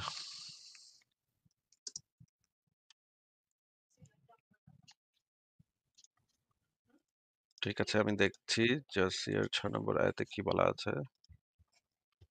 হ্যাঁ, দিয়েছি। ৪৫ এর ৬ দিয়েছি ভাই। বলেন। হ্যাঁ, এখানে যদি আমরা ১ম এ বাংলাটা পড়ি তাইলে দেখা যাচ্ছে কি লেখা আছে? এগুলি আল্লাহর আয়াত যা আমি তোমার নিকট আবৃত্তি করছি যথাযথভাবে। সুতরাং আল্লাহ এবং তার আয়াতের পরিবর্তে তারা আর কোন বাণীতে বিশ্বাস করবে? ঠিক আছে? তো এইখানে বাণী শব্দটা বাংলায় আসছে কিন্তু আরবিতে যদি দেখেন, আরবিটা একটু আনেন দয়া করে। আরবি আয়াতটা। বলেন। হ্যাঁ, এখানে লেখা আছে দেখেন, হাদিস একটা শব্দ আছে দেখেন। ফাআইয়ি হাদিস এখানে লেখা হ্যাঁ, আছে। মানে আর وآياته আল্লাহর বাণী বাদে আর কোন হাদিসে তারা বিশ্বাস করবে? আপনি সাউন্ড চালায় দেখতে পারেন। يؤمنون এটা وآياته আরেকটু সামনে। এটা হ্যাঁ, এটা। حديث হ্যাঁ, হ্যাঁ, এইটা বলা আছে। হ্যাঁ। তার মানে এখানে এই আয়াতে আল্লাহ তাআলা বলছে যে এগুলো হচ্ছে আল্লাহ তাআলার আয়াত যা হচ্ছে আপনি আবৃত্তি করেন আবৃত্তি করেন। তাইলে এই আয়াত, এই হাদিস বাদে তারা আর কোন হাদিসে বিশ্বাস করবে? ঠিক আছে? আল্লাহ তাআলা হ্যাঁ, এটা সবাইকে প্রশ্ন করল। তাইলে ঠিক আছে। আল্লাহ আল্লাহ নিজে এখন আপনি বলছে যে আলে আমি কোরআন আপনাদেরকে জিজ্ঞেস আলে করব কোরআন হয়ে কোন গেলেন হাদিস নাকি? বিশ্বাস করবে? এখানে তো হঠাৎ কোরআনে কোথাও আল্লাহ বলে নাই যে তোমরা তাফসীর বিশ্বাস করো বা হচ্ছে রাসূলের হাদিস বিশ্বাস করো এরকম কিছু বলে নাই। মানে এখন আপনি আহলে কোরআন হয়ে গেছেন নাকি? আহলে কোরআন না, আমি দেখছি যে যদি আপনার হাদিস প্রচলিত যে হাদিসগুলো বুখারী, মুসলিম বা হচ্ছে আপনার তাফসীর কিতাবগুলো পড়লে মানে নাস্তিক বা হচ্ছে ইসলাম ত্যাগ করা ছাড়া কোনো মানে অন্য কোনো উপায় নেই। ঠিক আছে? কিন্তু শুধু কোরআনের অনুবাদটা যদি আপনি নিরপেক্ষ দৃষ্টিতে পড়েন, আমি বলি না যে আপনি আহলে কোরআন হয়ে যান বা আমি আহলে কোরআন হয়ে গেছি। আমি জাস্ট জানার চেষ্টা করতেছি। যেভাবে আপনারা জানার চেষ্টা করেন লজিক্যালি, আমি বিষয়টা লজিক্যালি জানার চেষ্টা করতেছি। আমার অবস্থান ক্লিয়ার। ঠিক আছে? আমি আহলে কোরআন তাহলে হয়ে যাই। কোরআন থেকে আপনি আমাদেরকে দেখান তো যে কোরআনের কোন আয়াতটা আগে নাজিল হইছে, কোন আয়াতটা পরে নাজিল হইছে একটু দেখান তো ভাই। না, ওইটা তো ইম্পোর্টেন্ট না। এইটা যেভাবে আছে বাস এটা ওইভাবে অবশ্যই আমি এটাকে জানার চেষ্টা এটা করছি। অবশ্যই ওইটা ইম্পোর্টেন্ট। মানে কোরআনে তো আগে নাসেখ পরে দিয়ে তো মানসুখ আমার নির্দেশনাটা কি? ওইটা হচ্ছে সবচেয়ে কোরআনে নাসেখ মানসুখের আয়াত বলা আছে না? নাসেখ মানসুখের আয়াত বলা আছে এটা এখন এখানে তো আল্লাহ বলে নাই যে তোমরা এইভাবে জানো। আগে কোন আয়াত নাজিল হইছে, কোন আয়াত পরে নাজিল হইছে। আ এরকম ভাবে তো আল্লাহ নির্দেশ দেয় কোরআনে নাই। বা হচ্ছে কোরআনে কোরআন এরকম ভাবে লেখা নাই যে ভাই শিখতে কোরআনেই পারবেন। তো লেখা আছে নাসেখ এবং মানসুখের কথা তো কোরআনেই লেখা আছে। আচ্ছা, আপনাকে আমি দেখাচ্ছি। ঠিক আছে? আপনি যেহেতু মানতে চাচ্ছেন না সেহেতু আপনাকে দেখাইতে হচ্ছে। না নাসেখ এটার সাথে মানসুখের কথা হাদিস মানার বুখারী মুসলিম মানার কি সম্পর্ক? এটা সম্পর্ক আছে তো। আপনাকে আমি মানে কোরআনের টাইমলাইনটা জিজ্ঞেস করতেছি যে টাইমলাইনটা যদি আপনি না জানেন, কোরআনের টাইমলাইন যদি আপনি না জানেন যে কোন আয়াতের পরে কোন আয়াত নাজিল হইছে, কোনটা আগে হইছে, কোনটা পরে হইছে, এই টাইমলাইনটা যদি আপনি না জানেন, তাহলে তো আপনি কোরআনের কিছুই বুঝবেন না ভাই। কোরআন বোঝা তো সম্ভব না। নাসেখ মানসুখ না বুঝলে, নাসেখ মানসুখ হচ্ছে কোরআনের ভিত্তি, অন্যতম ভিত্তি। আপনি যদি ধারাবাহিকতা না জানেন, আচ্ছা আমরা একটু বের করি। আ আ আমরা আগে আগে একটু বের করি। কোরআনের আয়াতটাই বের করি। দেখি যে কোরআনে কি বলা আছে এই বিষয়ে। আ এই যে দেখেন, এই যে দেখেন এখানে কোরআনে ২ টা আয়াত আছে সূরা বাকারার ১০৬ আর সূরা নাহলের ১০১। দেখেন আমি যখন কোনো এক আয়াতের বদলে অন্য আয়াত নাজিল করি তখন আর আল্লাহই ভালোভাবে জানেন যা তিনি নাজিল করেন। দেখেন এক আয়াতের স্থলে আল্লাহ পাক অন্য আয়াত নাজিল করে। আবার আরেক আয়াতে বলা হয়েছে আমি কোনো আয়াতের হুকুম রহিত করলে অথবা আয়াতকে বিস্তৃত করিয়ে দিলে তদাপেক্ষা উত্তম অথবা তদনুরূপ আয়াত আনয়ন করি। এখন এখানে যেটা বলা হয়েছে আল্লাহ মাঝে, মাঝে আয়াত পাল্টায় দেয়, চেঞ্জ করে। আল্লাহ তার বিধান মাঝে, মাঝে পরিবর্তন করে দেয়। যে আগেরটা বাতিল, এখনটা নতুনটা তোমরা ফলো করো। এটাই তো এখানে বলা হইছে। এটা তো ঠিকই তো আছে। আগেরটা বাতিল মানে এখন নতুন যেটা আপডেট ভার্সন আছে ওটাই তো আছে এখন। যেটা আগেরগুলা তো নাই। তাহলে আয়াত কোনটা কবে নাজিল হইছে, টাইমলাইনটা তো এখানে জানতে হবে। না, কোনটা আগে আগেরগুলা কোনটা যেহেতু নাই পরে। ওইটা নিয়ে তো আমার মাথা ব্যাথাও নাই। দেখো এখন যেগুলো আছে আপডেটেড। ঠিক আছে? তো এগুলো আমার তো আর সিরিয়াল মেইনটেইন করার কোনো না, ইয়ে না নাই। যেভাবে সেখানে আছে বাস ওইভাবে। সেখানে ভেজাল আছে ভাই, ভেজাল আছে। একটু পরে বলতেছি সেটা। আগে এটা বুঝেন যে টাইমলাইনটা তো জানার দরকার আছে। এই যে এক আয়াতের স্থলে যদি আরেক আয়াত আসে, তাহলে তো টাইমলাইনটা জানার দরকার আছে। যেমন ধরেন আপনাকে একটা উদাহরণ দিচ্ছি। যেমন ধরেন একজন নারীর ইদ্যত কতদিনের হবে, এই বিষয়ে কোরআনে ৩ টা আয়াত আছে। এক আয়াত আবার আরেক আয়াতের বিপরীত। এক আয়াতের কথা আরেক আয়াতের সাথে মিলে না। ঠিক আছে? এখন এই ৩ টা আয়াতে বা ধরেন মানে মদ্যপান যে হারাম হইছে, এই বিষয়ে কোরআনে ৪ টা আয়াত আছে। ১ম একটা আয়াতে বলা আছে মানে মানে মদটার ভিতরে ভালো আছে, মন্দ আছে। আচ্ছা আমরা একটু দেখি যে এই বিষয়ে কোরআনের যে মদ পানের যে আয়াতটা আছে সেটা একটু দেখি আমরা। আ না দাঁড়ান। আমি যেটা আপনাকে জিজ্ঞেস করতে চাচ্ছি সেটা হচ্ছে যে, এই যে মদ পানের যে ৪ টা আয়াত আছে, এই ৪ টা আয়াতের কোনটা আগে কোনটা পরে আপনি বুঝবেন কেমনে? না বুঝলে যদি আপনি না বুঝেন মনে করেন আপনি সূরা নাহলের যে আয়াতটা আছে যেটার ভিতরে মদকে প্রশংসা করা হইছে, মানে অর্ধেক প্রশংসা অর্ধেক সমালোচনা করা হইছে। সেই আয়াতটা যদি আপনি মনে করেন যে লাস্টে নাজিল হইছে তাহলে কিন্তু মদটা হালাল হয়ে যায়। ঠিক আছে? আমরা একটু দেখি যে আ মদের ৪ টা আয়াতটা আমরা একটু দেখে নিই দাঁড়ান।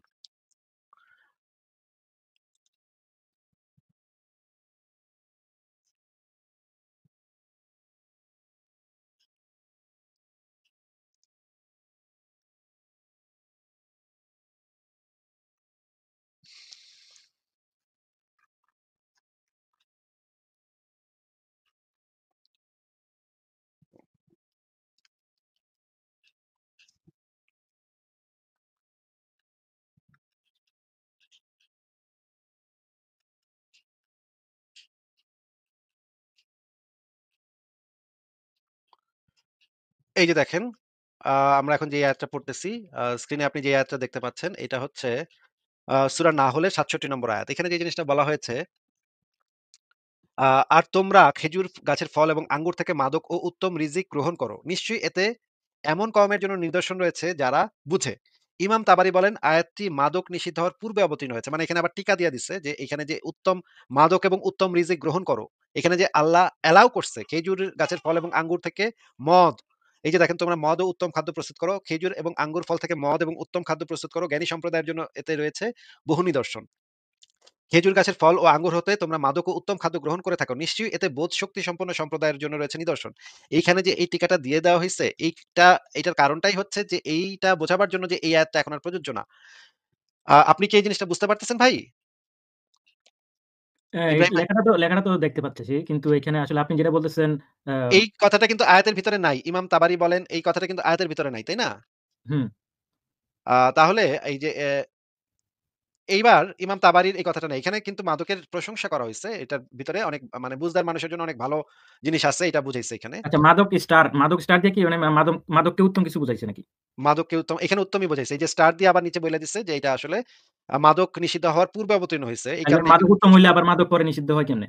মাদক যদি ১ম উত্তমই সেটা থাকে। আমরা দেখব, ওখানে সেটা আমরা স্টার দিয়ে দেখব। বুঝাইছে যে এটা নিষিদ্ধ করছে পরে। মানে এই মাদকটা পরে নিষিদ্ধ এই করেছে। কিন্তু স্টারটা তো কোরআনে নাই। স্টারটা এই যে যারা এইটা অনুবাদ হ্যাঁ, করছে স্টার দিয়া, ওটাই নিজে আবার বুঝছি আমি। স্টারের অর্থটা কিন্তু দেখবেন এখানে গ্রামের মাদক দিকে। ও উত্তম রিজিক। অর্থাৎ মাদক একটা জিনিস আর উত্তম রিজিক আপনি যদি ওটাকে মাদক হিসেবে না নিয়ে জাস্ট নরমালি খান তাহলে তো ওটা উত্তমই হবে। ওটা তো আর মাদক হবে না।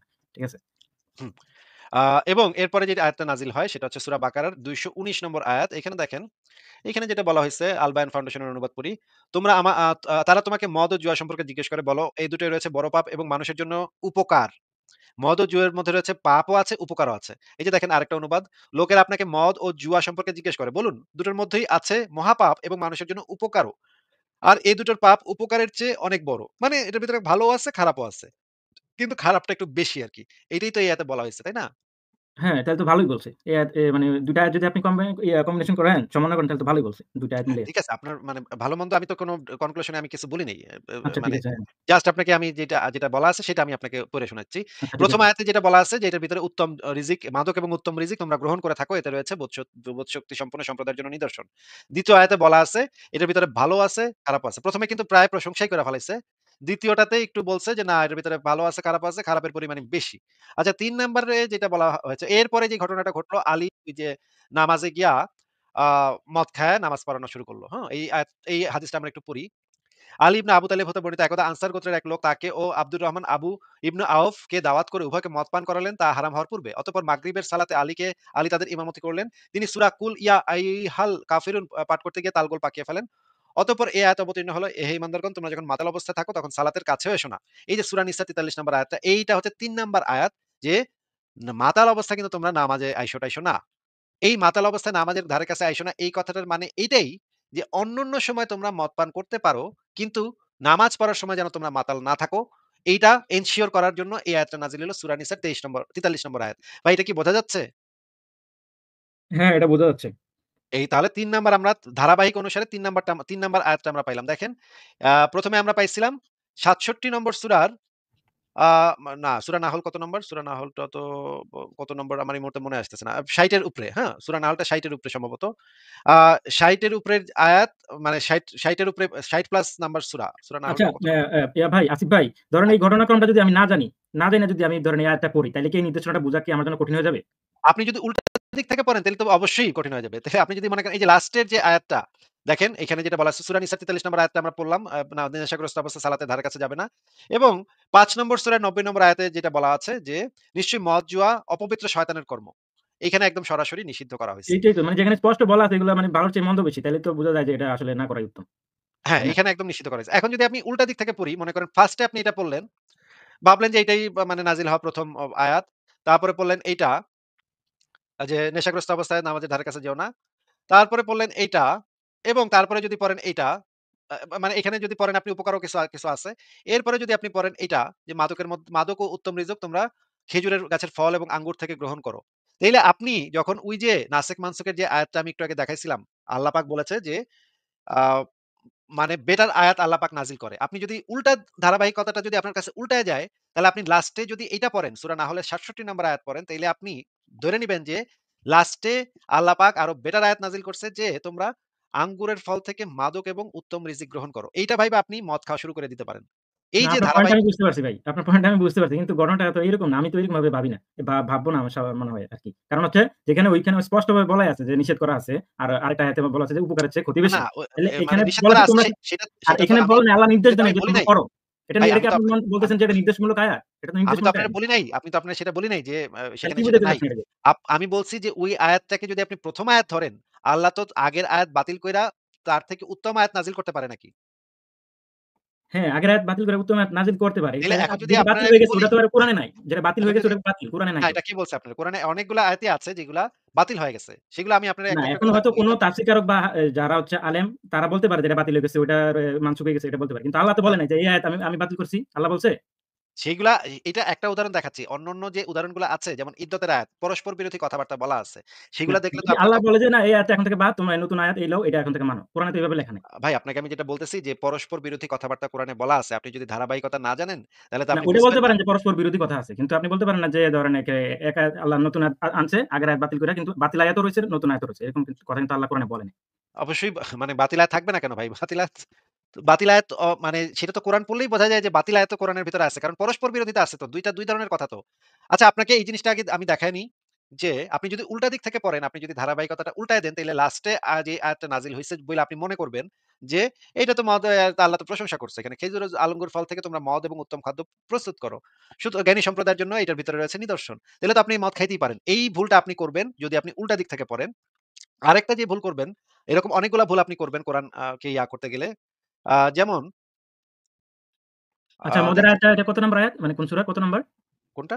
ওই যে তোমরা মদ ও কি সূরা প্রস্তুত করো? নাহলের ৬৭ নম্বর আয়াত। আচ্ছা, আচ্ছা।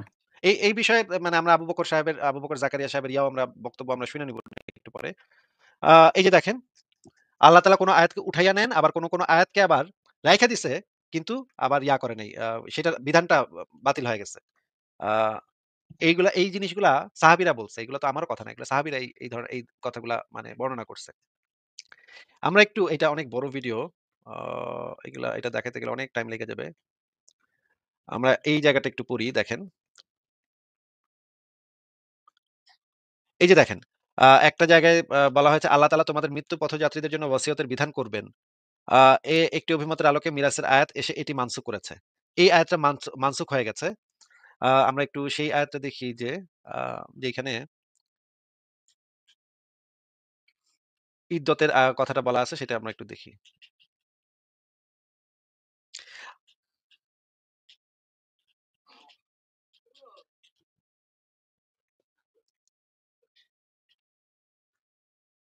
আ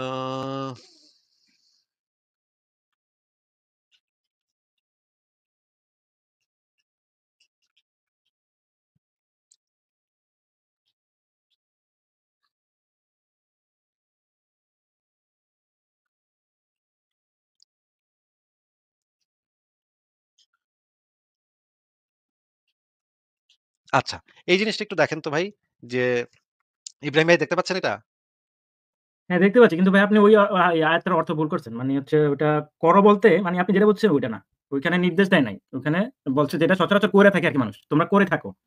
আমরা এটা আমরা বুঝাচ্ছে আরকি। আমরা ওইখানে আবু বকর জাকারিয়া সাহেবের বক্তব্য শুনে নিব। আবু বকর জাকারিয়া মানে নিজেই বলবে যে আ আ সূরা নাহলের যে ৬৭ নম্বর আয়াতটার কথা আবু বকর আপনার মানে অনুবাদ দিয়ে তো আসলে চলবে না ভাই। আমরা আলেমদের অনুবাদ শুনব না। সেটা আমরা দেখব না সেখানে। আবু বকর জাকারিয়া সাহেব এই জিনিসটা ব্যাখ্যা করছে যে কোরআনে ১ম দিকে যে আয়াত নাযিল হইছে সেখানে মদকে করা হইছে। সূরা নাহলের ৬৭ নম্বর আয়াতের কথা উনি উল্লেখ করবে। সেটা আপনার বলতে হবে না ভাই। আমরা আলেমের মুখে থেকে শুনবো। এইটা একটু দেখেন যে এইখানে সূরা আহজাবের যে ৫২ নম্বর আয়াত আ এটা কি আপনি পড়ছেন সূরা আহজাবের ৫২ নম্বর আয়াত? ইব্রাহিম ভাই আয়াতটা আপনি কি? কি মানে আয়াতের এটা কি ওই অনুবাদটা যে কোথায়? তোমার জন্য এরপরে আর কোন নারী বৈধ নয়। এটা কি আপনি পড়ছেন? হ্যাঁ, হ্যাঁ, পড়ছি। এরপরে কি মোহাম্মদ বিয়ে করছে নাকি করে নাই? এরপরে তো কোরআনে উল্লেখ নাই। এরপরে বিয়ে করছে নাকি করে নাই। কোরআনে তো উল্লেখ নাই। হাদিসে থাকতে কিন্তু পারে। কিন্তু আমরা তো হিস্ট্রি থেকে জানি এরপরে মোহাম্মদ অনেকগুলা বিয়ে করছে। হাদিসের ইতিহাসে থাকতে পারে, হ্যাঁ। বিয়ে করছে। হিস্ট্রি থেকে জানি, সিরাত থেকে জানি যে এরপরে মোহাম্মদ অনেকগুলা বিয়ে করছে। মৃত্যুর মানে ৩ মাস অবধি পর্যন্ত ১ মাস অবধি পর্যন্ত মোহাম্মদ বিয়ে করছে।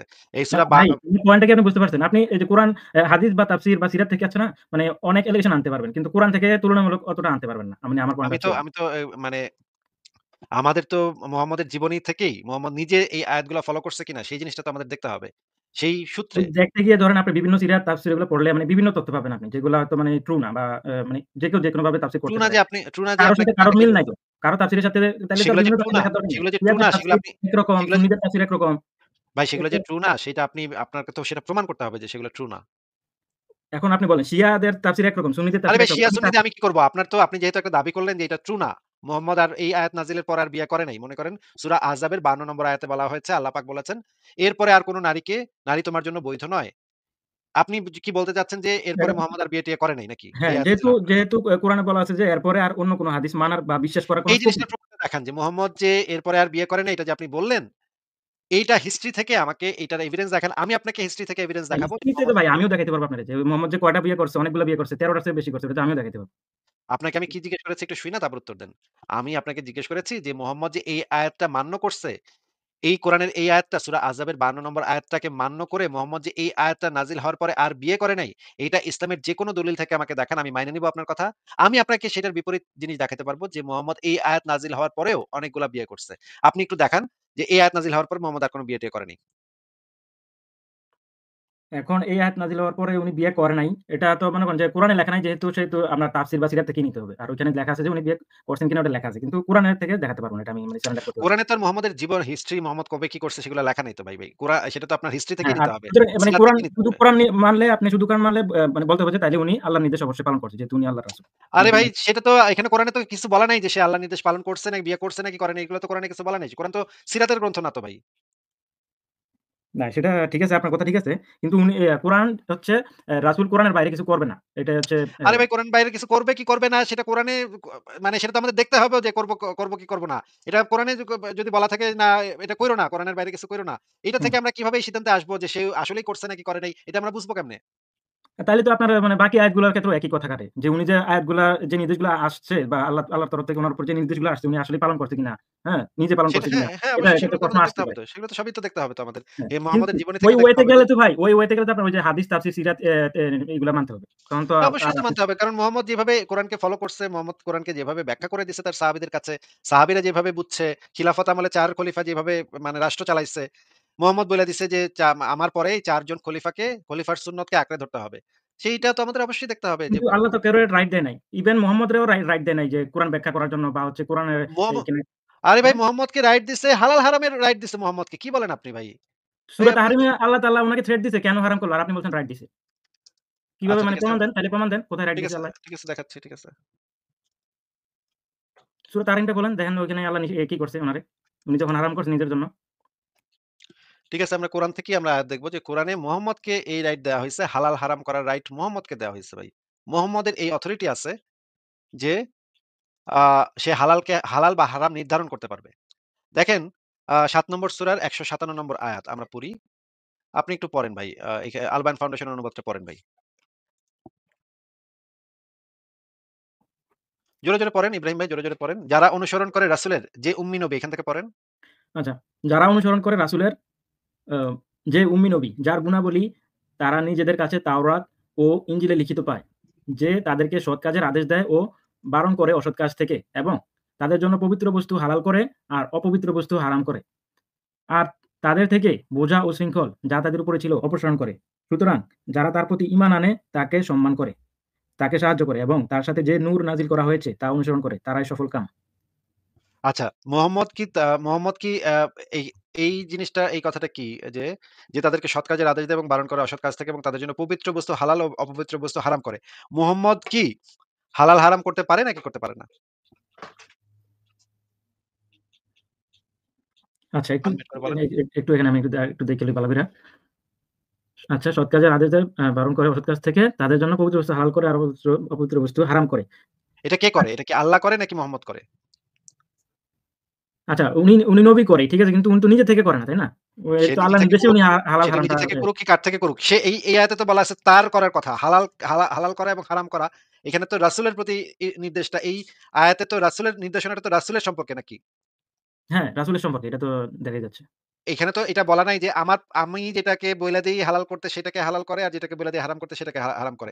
এইটা তো এখানে বলা নাই। যে এখানে বলা আছে রাসূলের কথা, যে উম্মি নবী যে তার এই গুণাবলী আছে যে সৎ কাজের আদেশ দেয় এবং অসৎ কাজ থেকে বারণ থেকে বিরত থাকতে বলে এবং পবিত্র বস্তু হালাল করে। আচ্ছা, ঠিক আছে।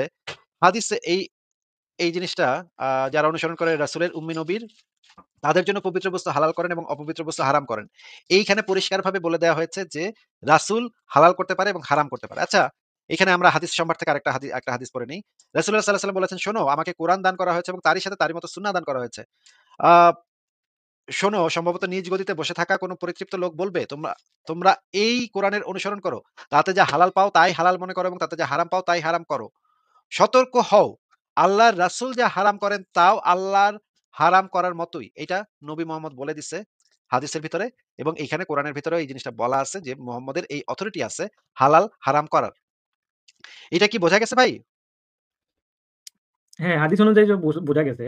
কিন্তু কোরআন কোরআনের আয়াত অনুযায়ী এবং হাদিস অনুসারে ২ টা অনুসারেই বোঝা গেছে। আচ্ছা, বোঝা যাওয়ার কথা। আচ্ছা, ঠিক আছে, আমরা আরো একটা আয়াত পড়ব আপনি যে সূরা তাহরিমের ১ নাম্বার আয়াতটা পড়লে তখন বুঝতে পারবেন আসলে কোরআন অনুযায়ী এটা উনি নিজে থেকে হারাম করা বা হালাল করার কোনো অথরিটি নাই। সূরা তাহরিমের পরে মুহাম্মদকে এই অথরিটি দেওয়া হইছে যে মুহাম্মদ হালাল হারাম করতে পারে। আচ্ছা, আমরা দেখি যে আ এইবার আমরা এই জিনিসটা একটু পড়েন তো। এটা হচ্ছে আ ৩৩ নম্বর সূরার ৩৬ নম্বর আয়াত। একটু পড়েন তো। একটু আর পড়েন তো। আল্লাহ ও তার রাসূল কোন নির্দেশ দিলে কোন মুমিন ওয়েট, ওয়েট, পুরুষ ওয়েট, ওয়েট। এই আল্লাহ এবং মাঝখানে কি লেখা আছে এখানে? এটা কি ভাই? ও তার রাসূল, আল্লাহ ও তার মানে রাসূল। এটার মানে কি? এই ওটার দ্বারা কি বোঝায় এখানে? ওটা দ্বারা বোঝায় যে মানে তারা দুজনেই আরকি নির্দেশ দেয় আরকি। কারণ আল্লাহ কি আচ্ছা আল্লাহ কি কারো সাথে সরাসরি এভাবে আপনার সাথে বা আমার সাথে এসে কথা বলবে? হ্যাঁ, তাইলে তো এখানে লিখতই যে আল্লাহ যেটা হ্যাঁ, রাসূলের আল্লাহ মাধ্যমে নির্দেশ নির্দেশটা দেয়। রাসূলের মাধ্যমে পাঠায়। তাই না? হ্যাঁ, রাসূলের এখানে তো মাধ্যমে তাইলে জানায়। এই আয়াতে তো তাইলে লেখা থাকার কথা যে আল্লাহ যেই নির্দেশটা রাসূলের মাধ্যমে পাঠায়, আ সেটা মুমিন এবং মুমিন নারীর জন্য আরবি কল্যাণকর। এটা অ্যারাবিক তাদের ল্যাঙ্গুয়েজটা এই ধরনের হইতে পারে। আমাদের ল্যাঙ্গুয়েজ প্যাটার্ন আর ওদের ল্যাঙ্গুয়েজ প্যাটার্ন তো সেম হবে এটা তো না, না সেম এটা না। ভাষা সব জায়গায়, এই সমস্ত বিষয় সব জায়গায় সেইম ভাই। না, এখানে আরবি ও ভাষার প্যাটার্নই আলাদা ভাই। না, আরবি আরবি ভাষার ভাষার প্যাটার্নই আলাদা। প্যাটার্ন মোটেও আলাদা না। আরবি ভাষার প্যাটার্নের সাথে ইউরোপিয়ান ভাষার প্যাটার্নের অনেক মিল আছে। আমি ২ টা ইউরোপিয়ান ভাষাও জানি ভাই। আমাকে এগুলা বুঝায়েন না। আপনাকে যেটা জিজ্ঞেস করছি যে এখানে যে আল্লাহ ও তার রাসূল, এই বিষয়, এই যে ও যে যুক্ত আছে মাঝখানে, এই ওটা দ্বারা কি বোঝানো হয়েছে? মনে করেন করিম এবং রহিম, যদি আমরা এভাবে বলি যে করিম এবং রহিম যেই ফয়সালাটা দেয়, এইটা দ্বারা কি বোঝানো হয় ভাই? শুধুমাত্র করিমের বিধানটা মানতে হবে? নাকি করিম এবং রহিম ২ জনের বিধান মানতে হবে? এখন করিম, রহিম ২ জনই তো মানুষ। কিন্তু আল্লাহ তো আর মানুষ না। আপনি আচ্ছা, আল্লাহ মনে করেন আ বা এআই এবং আসিফ মহিউদ্দিন, এই ২ জনের নির্দেশই মানতে হবে। এটা যদি বলা হয়, এআই তো মানুষ না। তাইলে হুম, আপনি এটা যদি কেউ আপনাকে বলে যে এআই এবং আসিফ মহিউদ্দিন ২ জনের কথাই মানতে হবে। তখন হ্যাঁ, আপনি কি শুধুমাত্র এআই এর কথা মানবেন নাকি এআই এবং আসিফ মহিউদ্দিন ২ জনের কথাই মানবেন? হ্যাঁ, আপনার এখানে একটু মানে ইয়াটা একটু ঠিক আছে। মানে এনালজিটা ঠিক আছে। ধরেন আপনার কথাই বলি যদি আসিফ মহিউদ্দিন এবং এআই, হ্যাঁ? যে কথা নির্দেশনা দিবে ওটা মানতে হবে।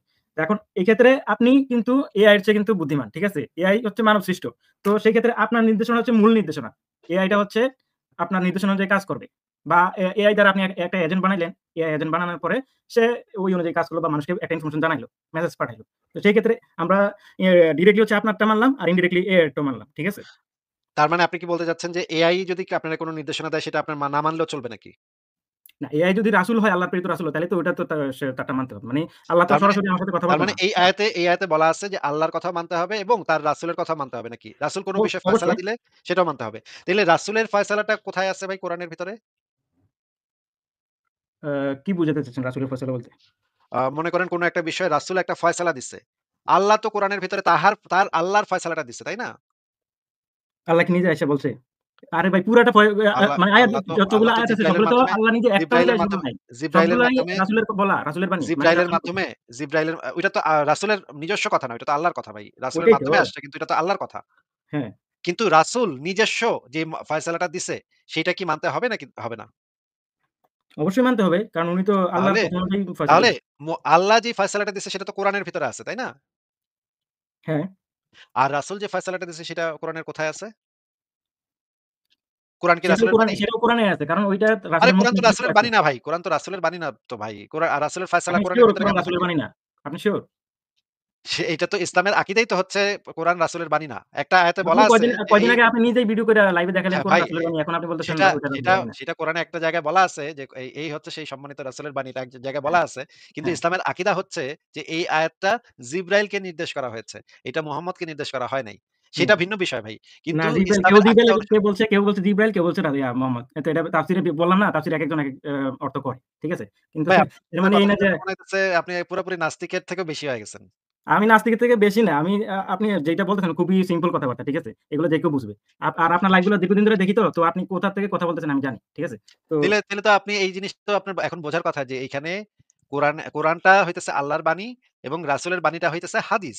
তাইলে না, আপনি হাদিস কোরআনটা মানবেন হচ্ছে না। আল্লাহর নাযিলকৃত বাণী, আল্লাহ বিভিন্ন আয়াতে বলছে। আর যেটা আপনি বলতেছেন যে রাসূলের বাণী বলছে আল্লাহ আরেক জায়গায়, ওইটা হচ্ছে রাসূলের মুখ নিঃসৃত বাণী। ঠিক আছে? কওল, তাইলে একটা হচ্ছে রাসূল কওল, একটা হচ্ছে রাসূল কওল, যে আরেকটা হচ্ছে কালাম। ঠিক আছে? কওল, কালাম বা বিভিন্ন শব্দ আছে দিয়ে আয়াত নাযিল করছে। ঠিক আছে? আল্লাহ তাআলা বিভিন্ন ভাবে মনে নাযিল করেন করছে। মনে করেন কিছু ইহুদি আইসা নবীরে একটা জিনিস জিজ্ঞেস করল। নবী সেটার একটা ফয়সালা দিয়ে দিল। এই জিনিসটা কোরআনে থাকবে নাকি হাদিসে থাকবে? এখন ইহুদি আইসা নবীরে একটা ফয়সালা দিয়েছে, ভালো কথা। কিন্তু ওই জিনিসটা যে আমাদের জন্য জানাটা নেসেসারি না। আমার যে কোরআনে যতটুকু আছে ওইটাই এনাফ তো আমাদের কিন্তু জন্য। এই যে এখানে তো লেখা আছে, এই আয়াতে স্পষ্ট লেখা আছে তার রাসূল কোন বিষয়ের ফয়সালা দিলে কোন মুমিন পুরুষ কিংবা মুমিন নারীর জন্য সে বিষয়ে তাদের কোন ভিন্ন সিদ্ধান্তের এখতিয়ার সঙ্গত নয়। আপনি যে বললেন যে সেটা আমাদের জানা জরুরি না। ইহুদিদের কি ফয়সালা দিছে না দিছে না, এটা কোরআনের আমাদের জানা বাইরে কি? থেকে জানা ধরুন না। কোরআনে অনেকগুলোই আছে। ইহুদি খ্রিস্টানদেরকে রাসূল কি বলছে, আল্লাহ কি বলছে, অনেক কথাই আছে। তো ওইগুলাই তো এনাফ। তাহলে সেটা তো আপনি যে বললেন জানা জরুরি না। কিন্তু এই আয়াতে বলা আছে রাসূলও যদি কোন বিষয়ে ফয়সালা দেয়, সেই বিষয়ে কোন ভিন্ন সিদ্ধান্ত করার এখতিয়ার কোন মুমিনের নাই। এটা এই আয়াতে বলা তো ভাই। না, ঠিক আছে আপনার কথা ঠিক আছে। আমি একটু কারেকশন করি আমার কথাটা। মানে আমি হয়তোবা মানে ফুল সেন্টেন্সটা বলতে পারি নাই। মানে কোরআনের বাইরে যে হাদিসগুলোর কথা বলেন বা তাফসীরের কথা বলেন, ওইগুলার কথা বলছি যে নেসেসারি না। জাস্ট কোরআনে অনেক অনেক আচ্ছা আমি আয়াতে আপনাকে আপনার ইহুদি খ্রিস্টানদের কথা আচ্ছা বলা আছে। তাদের আরো অনেক ভালোভাবে দেওয়া আছে। জিজ্ঞেস করি। মনে করেন একজন মানে বেদুইন আইসা মোহাম্মদরে জিজ্ঞেস করছে, "আমি আ বা এখন ঘুমামু নাকি এখন জায়গা থাকমু?" মনে করেন ধরেন যে জিজ্ঞেস করল, "ঘুমামু নাকি জায়গা থাকমু?" তখন মোহাম্মদ তারে বলল যে, "তুমি রাত্রের বেলা ঘুমাইবা, দিনের বেলা জায়গা থাকবা।" এই জিনিসটা মনে করেন ওই বেদুইনরে মোহাম্মদ বলল। এটা তো কোরআনের ভিতরে থাকবে না, তাই না? না, তাহলে এই যে মোহাম্মদ যে এই জিনিসটা বেদুইনটাকে বলছে, এই জিনিসটা আপনি জানবেন কোথা থেকে? এই জিনিসটাই তো আমার জানার দরকার নেই। এই জিনিসটাতে এই জিনিসটা বেদুইনরে বলছে এই বেদুইনের বিষয়ে জানার তো একটা দরকার। ফয়সালা দিছে। মোহাম্মদ তো এই বিষয়ে একটা অলরেডি ফয়সালা দিয়ে ফেলছে। এবং এই ফয়সালাটার বিপরীত কোন কিছু করার এখতিয়ার তো আপনার নাই। এই যে এই আয়াতে, এই যে ৩৩ নম্বর সূরার ৩৬ নম্বর আয়াতে এই জিনিসটা বলা আছে যে মোহাম্মদ যে বিষয়টা ফয়সালা দিয়া ফেলছে, সেই বিষয়ের কোন ভিন্ন কিছু করার এখতিয়ার আপনার জন্য নাই। ঠিক আছে? না, এখন আপনি এটাতে মানে আসলে মানে কি পয়েন্ট মেক করতেছেন আমি বুঝতেছি আমি না। ঠিক এখানে আছে? যে পয়েন্ট মেক করতেছি যে আর যে আল্লাহ ও তার রাসূলকে অমান্য করল, রাসূলকেও এখানে বলা হয়েছে রাসূলকে অমান্য করল সে স্পষ্টভাবে পথভ্রষ্ট হলো। আপনি যদি রাসূলকে অমান্য মানে হাদিসকে না মানেন, রাসূলের কথা কই পাবেন? হাদিসে। যদি আপনি হাদিসকে না মানেন তাহলে আপনি পথভ্রষ্ট। এটা কোরআন ঘোষণা করতেছে। আচ্ছা, আ মুহাম্মদের দায়িত্ব কি ছিল আমরা একটু দেখে নিই। ১৬ নম্বর সূরার ৪৪ নম্বর আয়াত এখানে কি বলা আছে দেখি। তোমার প্রতি নাজিল করেছি কোরআন যাতে তুমি মানুষের জন্য স্পষ্ট করে দিতে পারো যা তাদের প্রতি নাজিল হয়েছে আর যাতে তারা চিন্তা করে। মানে মুহাম্মদের দায়িত্ব ছিল স্পষ্ট করে দেয়া। মানে বুঝায় দেয়া। ১৬ নম্বর সূরা ৪৪ নম্বর আয়াত। মুহাম্মদের বিধিনিষেধও আল্লাহ পাক মেনে চলতে বলেছেন। ৫৯ নম্বর সূরার ৭ নম্বর আয়াতে আল্লাহ পাক কি বলেছে দেখি। ভাই এই আয়াতটা একটু পড়েন তো ভাই। জোরে, জোরে পড়েন তো। হ্যাঁ, এখানে লেখা আছে রাসূল তোমাদের যা দেয় তা গ্রহণ করো। আর যা থেকে সে তোমাদের নিষেধ করে তা থেকে বিরত হও। এবং আল্লাহকে আচ্ছা, ভয় করো। হ্যাঁ, আচ্ছা। নিশ্চয়ই আল্লাহকে তার ভয় করো। মানে রাসূল যদি আলাদাভাবে মানে যেটা কোরআনে নাই সেটাও যদি তোমাদেরকে দেয় এবং কোনো কিছু থেকে নিষেধ করে, সেটাও তো সমভাবে কোরআনের মতোই প্রযোজ্য হবে। কোরআনের আয়াতের মতোই প্রযোজ্য হবে যে মোহাম্মদ যদি তোমাদেরকে কিছু দেয়, সেটা থেকে এবং কোথা থেকে নিষেধ করে, সেটাও তো একইভাবে আপনার ফলো করতে হবে নাকি? হ্যাঁ, একইভাবে ফলো করতে হবে। কোরআন কিন্তু রাসূল তো কোরআন নিয়ে আসছে। রাসূলের উপর কোরআন নাযিল হইছে ভাই। কিন্তু হ্যাঁ, কিন্তু ওখানে কিন্তু উনার তো ব্যক্তিগত লাইফে অনেক মানে একদম প্রত্যেক দিনের রুটিন উনি সকাল থেকে বিকাল পর্যন্ত মানে ঘুম থেকে ওঠা থেকে আবার ঘুমানো পর্যন্ত কি করছে, ওইগুলা তো কোরআনেও নাই বাট এবং ওইগুলা ওগুলা মানে হাদিসে জানতে আছে। হ্যাঁ, হাদিসে আছে। সেখানে ঠিক আছে? সেখানে হাদিসে আছে। যদি সেখানে যদি সেই সকালে ঘুম থেকে ওঠা থেকে শুরু করে কি করছে না করছে, যেটা থেকে নিষেধ করছে, সেগুলো আপনার মানতে হবে। যদি রাসূল আপনাদেরকে সেটা দিয়ে যায় এবং নিষেধ করে যায়, সেটাও আপনার মানতে হবে। যদি আপনি রাসূলের কাছ থেকে সেই নির্দেশনাটা পান। আচ্ছা, এরপরে আমরা দেখি আ অনেকগুলা আয়াত আছে। ৪ নম্বর সূরার ৮০ নম্বর আয়াত, ৪৭ নম্বর সূরার ৩৩ নম্বর আয়াত, ৫ নম্বর সূরার ৯২ নম্বর আয়াত, ২৪ এর ৫৪ নম্বর আয়াত, ৬৪ এর ১২ নম্বর আয়াত, ২৩ এর না এটা হচ্ছে ৩ এর ৩১ নম্বর আয়াত। এইখানে কি বলা আছে পড়েন তো ভাই? হ্যাঁ, যে লেখা আছে যে রাসূল রাসূলের আনুগত্য করলো সে আল্লাহরই আনুগত্য করলো। আচ্ছা। মানে রাসূলের আনুগত্য করা মানে আল্লাহর আনুগত্য করা নাকি? হ্যাঁ, রাসূল যেটা বলছে সেটা মাইনা চলা মানে আল্লাহকে মাইনা চলা নাকি? হ্যাঁ সেটাই। আচ্ছা, রাসূল যেইটা করতে বলছে সেটা কি কোথায় পাবেন? রাসূল যেটা করতে বলছে এটা তো কোরআনেই পাওয়া যাবে। কোরআনে যদি সেটা না পাওয়া যায়, মনে করেন একটা বাইরের জিনিস রাসূল কোরআনের বাইরে বলছে, হুম। কোরআনের ভিতরে সেটা নাই। রাসূল নিজে বলছে। কোরআনে যেটা পাওয়া যায় সেটা তো আল্লাহর কথা। তাহলে ওটা ইম্পোর্টেন্ট না। না, না। যদি সেটা অবশ্যই ইম্পোর্টেন্ট। সেটা তো আল্লাহর আনুগত্য তো আলাদা কইরা আল্লাহর আনুগত্য করতে হবে, রাসূলের আনুগত্য আলাদা কইরা করতে হবে। আল্লাহর আনুগত্য করবেন কিভাবে? কোরআন মাইনা। আর রাসূলের আনুগত্য করবেন কিভাবে ভাই? কোরআনে তো রাসূলের বক্তব্য নাই।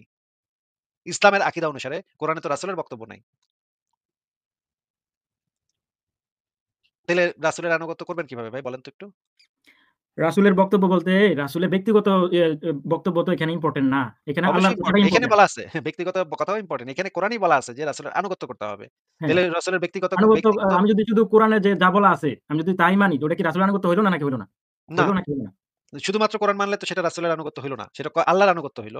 রাসূল যদি বলে যে যেটা যেহেতু কোরআনে যেহেতু নাই মনে করেন রাসূলের মাধ্যমেই আল্লাহ কোরআনটা নাযিল মানে মানুষের মাধ্যমে প্রচার করছে, হ্যাঁ? তাহলে কোরআন মানা মানেই রাসূলকে মানা। আর রাসূল মানা না এটা মানেই হচ্ছে কিভাবে হইল আল্লাহকে মানা। ভাই?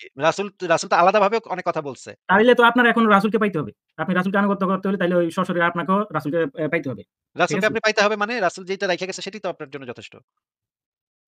না, যথেষ্ট না। রাসূল তার সাহাবীদেরকে যে কথা বইলা গেছে সেটাই তো যথেষ্ট। অবশ্যই। আচ্ছা ঠিক আছে ভাই, আমি মানে খুব এবং বড় আরো আলেম না। আয়াত আমি আছে ঠিক আছে, রসুলের খুব বড় আনুগত্য আলেম না করো, হয়তোবা আপনার সাথে এভাবে কথা রসুলের বলে অনেক আনুগত্য করো, কথা রসুলের বলার অনুগত আসলে হও। এই বিষয়ে অনেকগুলা আয়াত আছে। রাসূলের আনুগত্য করো, রসুলের অনুগত হও। অনেকগুলা আয়াত আছে। সেখানে রাসূলের আল্লাহরও আনুগত্য করতে হবে এবং রাসূলেরও দ্বারা এখানে বোঝানো হয়েছে আল্লাহর আনুগত্য আপনি কিভাবে করবেন? কোরআন মেনে। রাসূলের আনুগত্য আপনি কিভাবে করবেন? হাদিস মেনে। এইটা ইসলামের আকীদা যে আল্লাহকেও করতে হবে, রাসূলকেও করতে হবে। আল্লাহ নিষেধ করছে তো ভাই। আল্লাহ নিষেধ করছে হাদিস বিশ্বাস করতে। অন্য কোন হাদিস বিশ্বাস করতেই নিষেধ করছে। মানা তো দূরের কথা। না, না। এগুলা আপনি কোথায় পাইছেন? এই সমস্ত অনুবাদ কোথায় পাইছেন ভাই? আচ্ছা দেখাইলাম না আপনাকে? এখানে এবং কোরআনে যে জিনিসটা বলা আছে ৭২ নম্বর সূরা ২৩ নম্বর আয়াতে বলা আছে যে কেউ আল্লাহ ও তার রাসূলকে অমান্য করে। মনে করেন আপনি ভাবলেন যে আমি শুধুমাত্র আল্লাহকে অনুসরণ করব। আল্লাহ যে কোরআনে যেটা দিছে সেটা আমি অনুসরণ করব। রাসূলকে করাটা আমার দরকার নাই। রাসূল আমার জন্য ইম্পোর্টেন্ট না। রাসূল কি কইছে না কইছে, কবে ঘুমাইছে, কবে খাইছে, কবে বিয়া করছে, কবে দাসী লাগাইছে। এগুলো আমার জন্য ইম্পোর্টেন্ট না। তাইলে আপনার জন্য রয়েছে এই কোরআনের আয়াতেই বলা আছে আপনার জন্য জাহান্নামের আগুন যাতে তারা চিরকাল থাকবে। এই যে এখানে বলা হয়েছে আল্লাহর বাণী পৌঁছানো ও তার পয়গাম প্রচারই আমার কাজ। যে কেউ আল্লাহ ও তার রাসূলকে অমান্য করে তার জন্য রয়েছে জাহান্নামের আগুন, তারা চিরকাল থাকবে। আপনি কোরআন অনুসারে চিরস্থায়ী জাহান্নামী হয়ে গেছেন। তাইলে এই আয়াত দ্বারাই প্রমাণিত হয় ভাই। আর বেশি দূরে যাওয়া লাগবে না। এই আয়াত দ্বারাই প্রমাণিত হয় যে আল্লাহর বাণী পৌঁছানো, তার পয়গাম প্রচার করাই হচ্ছে তার কাজ। তাহলে আল্লাহর বাণী কি? কোরআন। তাহলে কোরআন মানলেই তো এনাফ ভাই। এবং আর কোরআন একই না সাথে মানলে না সে এবং চিরকাল জাহান্নামে থাকবে। একই সাথে যে কেউ এই আল্লাহর বাণীটা আল্লাহকে আনুগত্য করা। এখানে আরেকটা কথা আছে, ও তার রাসূলকে অমান্য করে। ও ওটাই তো তার ভাই। আল্লাহ রাসূলের মাধ্যমে কোরআনটা পাঠাইছে না? একই কথা বারবার বলতে আরে হচ্ছে ভাই ভাই। সেটা তো রাসূলের কথা না তো ভাই। সেটা তো আল্লাহর কথা। আল্লাহর বাণী তো সেটা। আল্লাহর বাণী তা তো তো আল্লাহ নিজে বলে নাই। নিজে সরাসরি এসে বলে না। রাসূলের মানে মাধ্যমে বলছে। আপনি বলতে রাসূলের চাচ্ছেন মুখ যে দিয়ে কোরআনটা আয়াতটা বের রাসূলের হইছে, বাণী। ওইটা মানলে হচ্ছে নাজাত পাইবো। আর ওইটা না, ওই আয়াতটা আরে আপনি বলতে চাচ্ছেন কোরআনটা রাসূলের বাণী নাকি এটা বলতে চাচ্ছেন? আমি একটু ক্লিয়ার করে বলি, কোরআনটা রাসূলেরও আচ্ছা বাণী, কোরআনটা আল্লাহরও বাণী। আপনি আমাকে এই কথাটা একটু বলেন তো যে আপনি কি মনে করেন যে কোরআনটা আল্লাহ এবং মুহাম্মদ ২ জন একই ব্যক্তি নাকি? কোরআনটা আল্লাহর নাযিলকৃত বাণী আর রাসূলের মুখ না নিঃসৃত আমি বাণী। আপনাকে জিজ্ঞেস এটুকু করতেছি। কি বুঝেন? আপনি কি বলতে চাচ্ছেন আল্লাহ এবং মুহাম্মদ ২ জন একই ব্যক্তি? এটা আপনি না, বলতে চাচ্ছেন? না, আমি একই ব্যক্তি বলতেছি না। ওই যে আমি যে কথা বলছি একটু কাইন্ডলি বলবেন যে একটু আল্লাহর একটু আমাকে নাযিলকৃত বাণী, তারা তো আল্লাহর নাযিলকৃত আলাদা বাণী আর আলাদা সত্তা মুহাম্মদের তো। মুখ নিঃসৃত তারা বাণী। দুজন এই কথাটা তারা কি দুজন একটু আলাদা বুঝেন? আলাদা সত্তা তো নাকি? তারা দুজন তো আলাদা সত্তা নাকি? হ্যাঁ, আলাদা সত্তা। মানে আচ্ছা আমার কথাটা একটু একটু একটু ভাই, একটু ছেড়ে একটু দেন। আস্তে, আস্তে। আল্লাহর বাণীটা আ কোথায় আর রাসূলের বাণীটা কোথায় আছে সেটা একটু বলেন। আচ্ছা কোরআনের ভিতর থেকে আপনি একটা রাসূলের একটা বক্তব্য একটু বের করে দেখান। যেটা মুহাম্মদ বলছে। আ নিজস্ব সত্তা হিসেবে মুহাম্মদ বলছে। সেটা একটু কোরআন থেকে বের করে দেখান। আচ্ছা, আচ্ছা, একটু আমার সময় দেন। একটু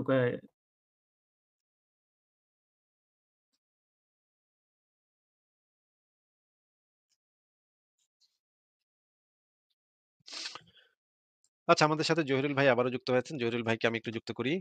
জহিরুল ইসলাম সাহেব আপনাকে আবারও যুক্ত করা হয়েছে। আপনি আবারও চলে আসছেন দেখা যাচ্ছে। আপনি একটু নিজেকে আনমিউট করে কথা বলেন। দেখেন একটা মাইক্রোফোন বাটন আছে।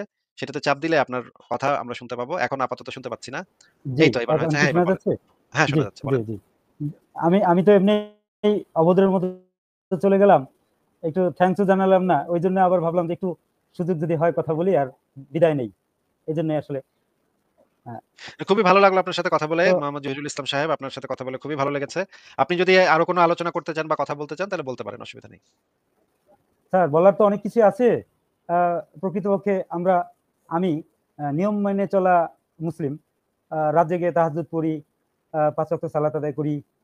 তারপরে ইসলামের খুঁটিনাটি সবই পালন করার চেষ্টা করি। আর এগুলো পালন করতে যেয়ে অনেকের সাথে রূঢ় হই।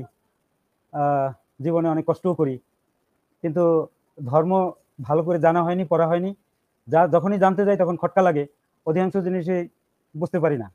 বিশেষ করে কোরআন ঘেঁটে দেখা যায় এই ৫ ওয়াক্ত সালাতের কথা কোরআনে নাই। হাদিস মানতে হয়। হাদিস রাসূল সাল্লাল্লাহু আলাইহি ওয়াসাল্লামের মৃত্যুর 400 বছর পরে হাদিস সংকলন করা হয়েছে। তাহলে না, এই কথাটা সঠিক না ভাই। এই কথাটা সঠিক না যে মুহাম্মদের মৃত্যুর আচ্ছা ৪০০ কত বছর বছর পর পরে? হাদিস 200 বছর? 200 বছর? মুহাম্মদের জীবদ্দশাতেই হাদিস লিখিত হয়েছে। আ সেই আচ্ছা। আপনি যদি রেফারেন্স দেখতে চান তাহলে আমি আপনাকে রেফারেন্স গুলা বের করে দেখাতে পারি। আ ১ সেকেন্ড আমি একটু তাহলে বের করি যে আ না মোহাম্মদ স্যার কষ্ট করার দরকার নেই। ধন্যবাদ।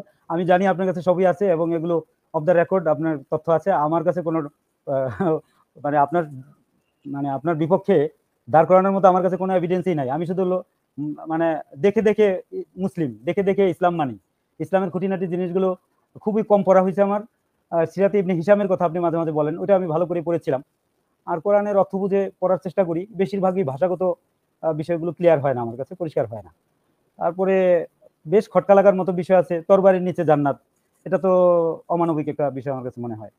তারপরে যে এই যে আমরা মুক্ত মনে চিন্তা করতে পারবো না। আমি তো মাথা বিক্রি করে কাউকে দিয়ে দেইনি। আমাকে একেকজনকে ইসলামের ব্যাপারে কঠোর হয়। আমি কঠোরতা খুবই ডিসলাইক করি। এটা খুব আহত করে আমাকে। আমি অনেককেই বলছি। আমি কোনো পলিটিক্যালি কোনো বিষয়গুলোকে অ্যালাউ করি না। আর এই কেউ আমাকে কোনো দলে ভিড়ানোর চেষ্টা করলে আমি সেটা অবজার্ভ করতে যেয়ে দেখি যে তার মধ্যে ভ্রান্তে ভরা এবং নানা রকম ব্যাকগ্রাউন্ডে বহু খারাপ জিনিস আছে। ফলে বাদ দিছি। আমি কোনো পলিটিক্যালি কোনো গ্রুপের সাথে জীবনে কখনো ছাত্র জীবন থেকেই মিশি নাই। এখন কিভাবে যেন আপনাদের সাথে ইউটিউবে আপনাদের যুক্ত আলোচনাগুলো হয়ে গেলেন। শুনতে পেলাম। পেয়ে গেলেন। আচ্ছা যুক্ত আপনাকে হলাম তাহলে আমি বলতে একটা জিনিস আপনাদের আপনাকে একটা জিনিস জিজ্ঞেস করি যে আপনার এমন একটা জিনিস আমাদেরকে বলেন যে এই জিনিসটা আপনি কোরআন থেকে পড়ে আপনার ভেতরে খটকা লেগেছে যে এই জিনিসটা তো সত্য হইতে পারে না বা এই জিনিসটা তো মনে হইতেছে যে একটু সমস্যাজনক। কোন জিনিসটা পড়ে আপনার মনে হয়েছে এটা? এরকম অনেক কিছুই আছে। এই মুহূর্তে যেটা মনে হয় সেটা হলো কোরআনে অন্যান্য সালাদগুলোর কথা কিছুই লেখা নাই। ফজর, জোহর, আসর, মাগরিব, ইশা। এটা কি সত্যি না? শুধু তাহাজ্জুদের ব্যাপারটা কি উল্লেখ করা আছে। রাতের কিয়দংশ তোমরা কিয়াম করো এটা। তো এটা তো আমার কাছে খুবই খটকা লাগার মতো একটা বিষয় মনে হয়। যেই কোরআনের সালাদকে ভিতরে আমরা জান্নাতের ৩ চাবি বার বলি। নামাজ পড়ার কথা বলা আছে কিন্তু ঘুরায় ফিরায় ৫ বারও এটা বাইর করা যায়। ঘুরায় ফিরায় এদিক সেদিক কইরা ৫ বারও তৈরি করা যায়। কিন্তু আপনাকে আমি আসলে নামাজ বা রোজা রাখা বা যাকাত দেয়া এই জিনিসগুলো জিজ্ঞেস করছি না। আপনি জি, কি কোরআনে যে আদম হাওয়ার গল্প তো পড়েছেন। আদম হাওয়াকে জি, কিভাবে জি, বানানো হইলো, শয়তান কি করলো না করলো। এগুলা পড়ে জি, কি আপনার জি। কাছে কখনো মনে হয় নাই যে এগুলা প্রাচীনকালের রূপকথার গল্প এগুলা তো সত্য হইতে পারে না। এটা কি আপনার মনে হয় নাই হ্যাঁ, কখনো? এটা মনে হয় যেমন এবং ধরেন অনেক কিছু খটকা লাগে। শয়তানের সেক্ষেত্রে জি, শয়তানকে যে বলা হইলো সিজদা করতে। আ মানে জি, জি, সিজদার একমাত্র মালিকানা তো আল্লাহর, তাই না? আমরা যে জি, জি, জি, ইসলামের জি, যে তাওহীদের যে ঘোষণা দেয়, হুম। ইসলামের যে সবচাইতে গুরুত্বপূর্ণ যে বিষয়টা সেটা হচ্ছে শিরক করা যাবে না। শিরক হচ্ছে সবচাইতে ভয়ংকরতম অপরাধ। অন্য জি, কাউকে জি সিজদা স্যার। করা যাবে না। এক্সাক্টলি। এটাই মনে পড়ে মাঝে এটা বারবার খটকা লাগে যে সেজদা করা হারাম। সেজদা করলে শিরক হয়। আর সেই মানবকে সেজদা করতে বলা হলো সকল ফেরেশতাদের। সেক্ষেত্রে তো এটা আল্লাহ সেজদা করতে বললেন। তো শিরক করতে তো আল্লাহই বললেন। এটা তো খটকা আল্লাহ লাগার কিভাবে মতোই শিরক বিষয়। শিরক করতে বলে? যে আল্লাহ শিরককে সবচাইতে ভয়ংকরতম অপরাধ হিসেবে ঘোষণা করেছে, সেই আল্লাহ আবার শিরক করতে কিভাবে বলে অন্যদেরকে? এটা তো মানে খুবই পরস্পর বিরোধী জিনিস, তাই না? জি, অবশ্যই পরস্পর বিরোধী। এটা এবং খুবই খটকা লাগে। কিন্তু আমরা হুজুর মোল্লাদের কাছে জিজ্ঞাসা করতে গেলে তারা বলে যে আ অত কিছু জানা যাবে না। যদি তুমি বেশি জ্ঞান অর্জন করতে চাও তাহলে তুমি জ্ঞান পাপী হয়ে উঠবা। নাস্তিক হয়ে যাবে নাকি? এইসব বলে বেশি জ্ঞান অর্জন করতে গেলে এটা লা রাইবা ফি হুদাল লিল মুত্তাকিন। মুত্তাকিন যদি হইতে চাও তাহলে না দেখা জিনিসের উপরেই বিশ্বাস করতে হবে। গায়েবে বিশ্বাস করতে হবে। হ্যাঁ, ঠিকই বলেছেন। অদেখা জিনিসকে এটাই এইসব ইসলামের আকীদা। কিন্তু মনে এটাই। করেন আমি একটা মুসলিম পরিবারে জন্ম নিয়েছি এবং পরে আমার কাছে মনে হইল যে ইসলাম ধর্মটা মিথ্যা। আমি ইসলাম ধর্মটা জি। ত্যাগ করলাম। ইসলামে আমার সম্পর্কে কি বিধান আছে? ত্যাগ করা তো যাবে না স্যার। ত্যাগ করলে আমাকে কি করতে হবে? আমাকে কি করবে তারা? এটা তারা তো বলে যে ত্যাগ করলে কতলযোগ্য অপরাধ করল। এটা কেমন কথা? এটা কি মানে আমার হ্যাঁ, মানবাধিকার লঙ্ঘন করা হইল না?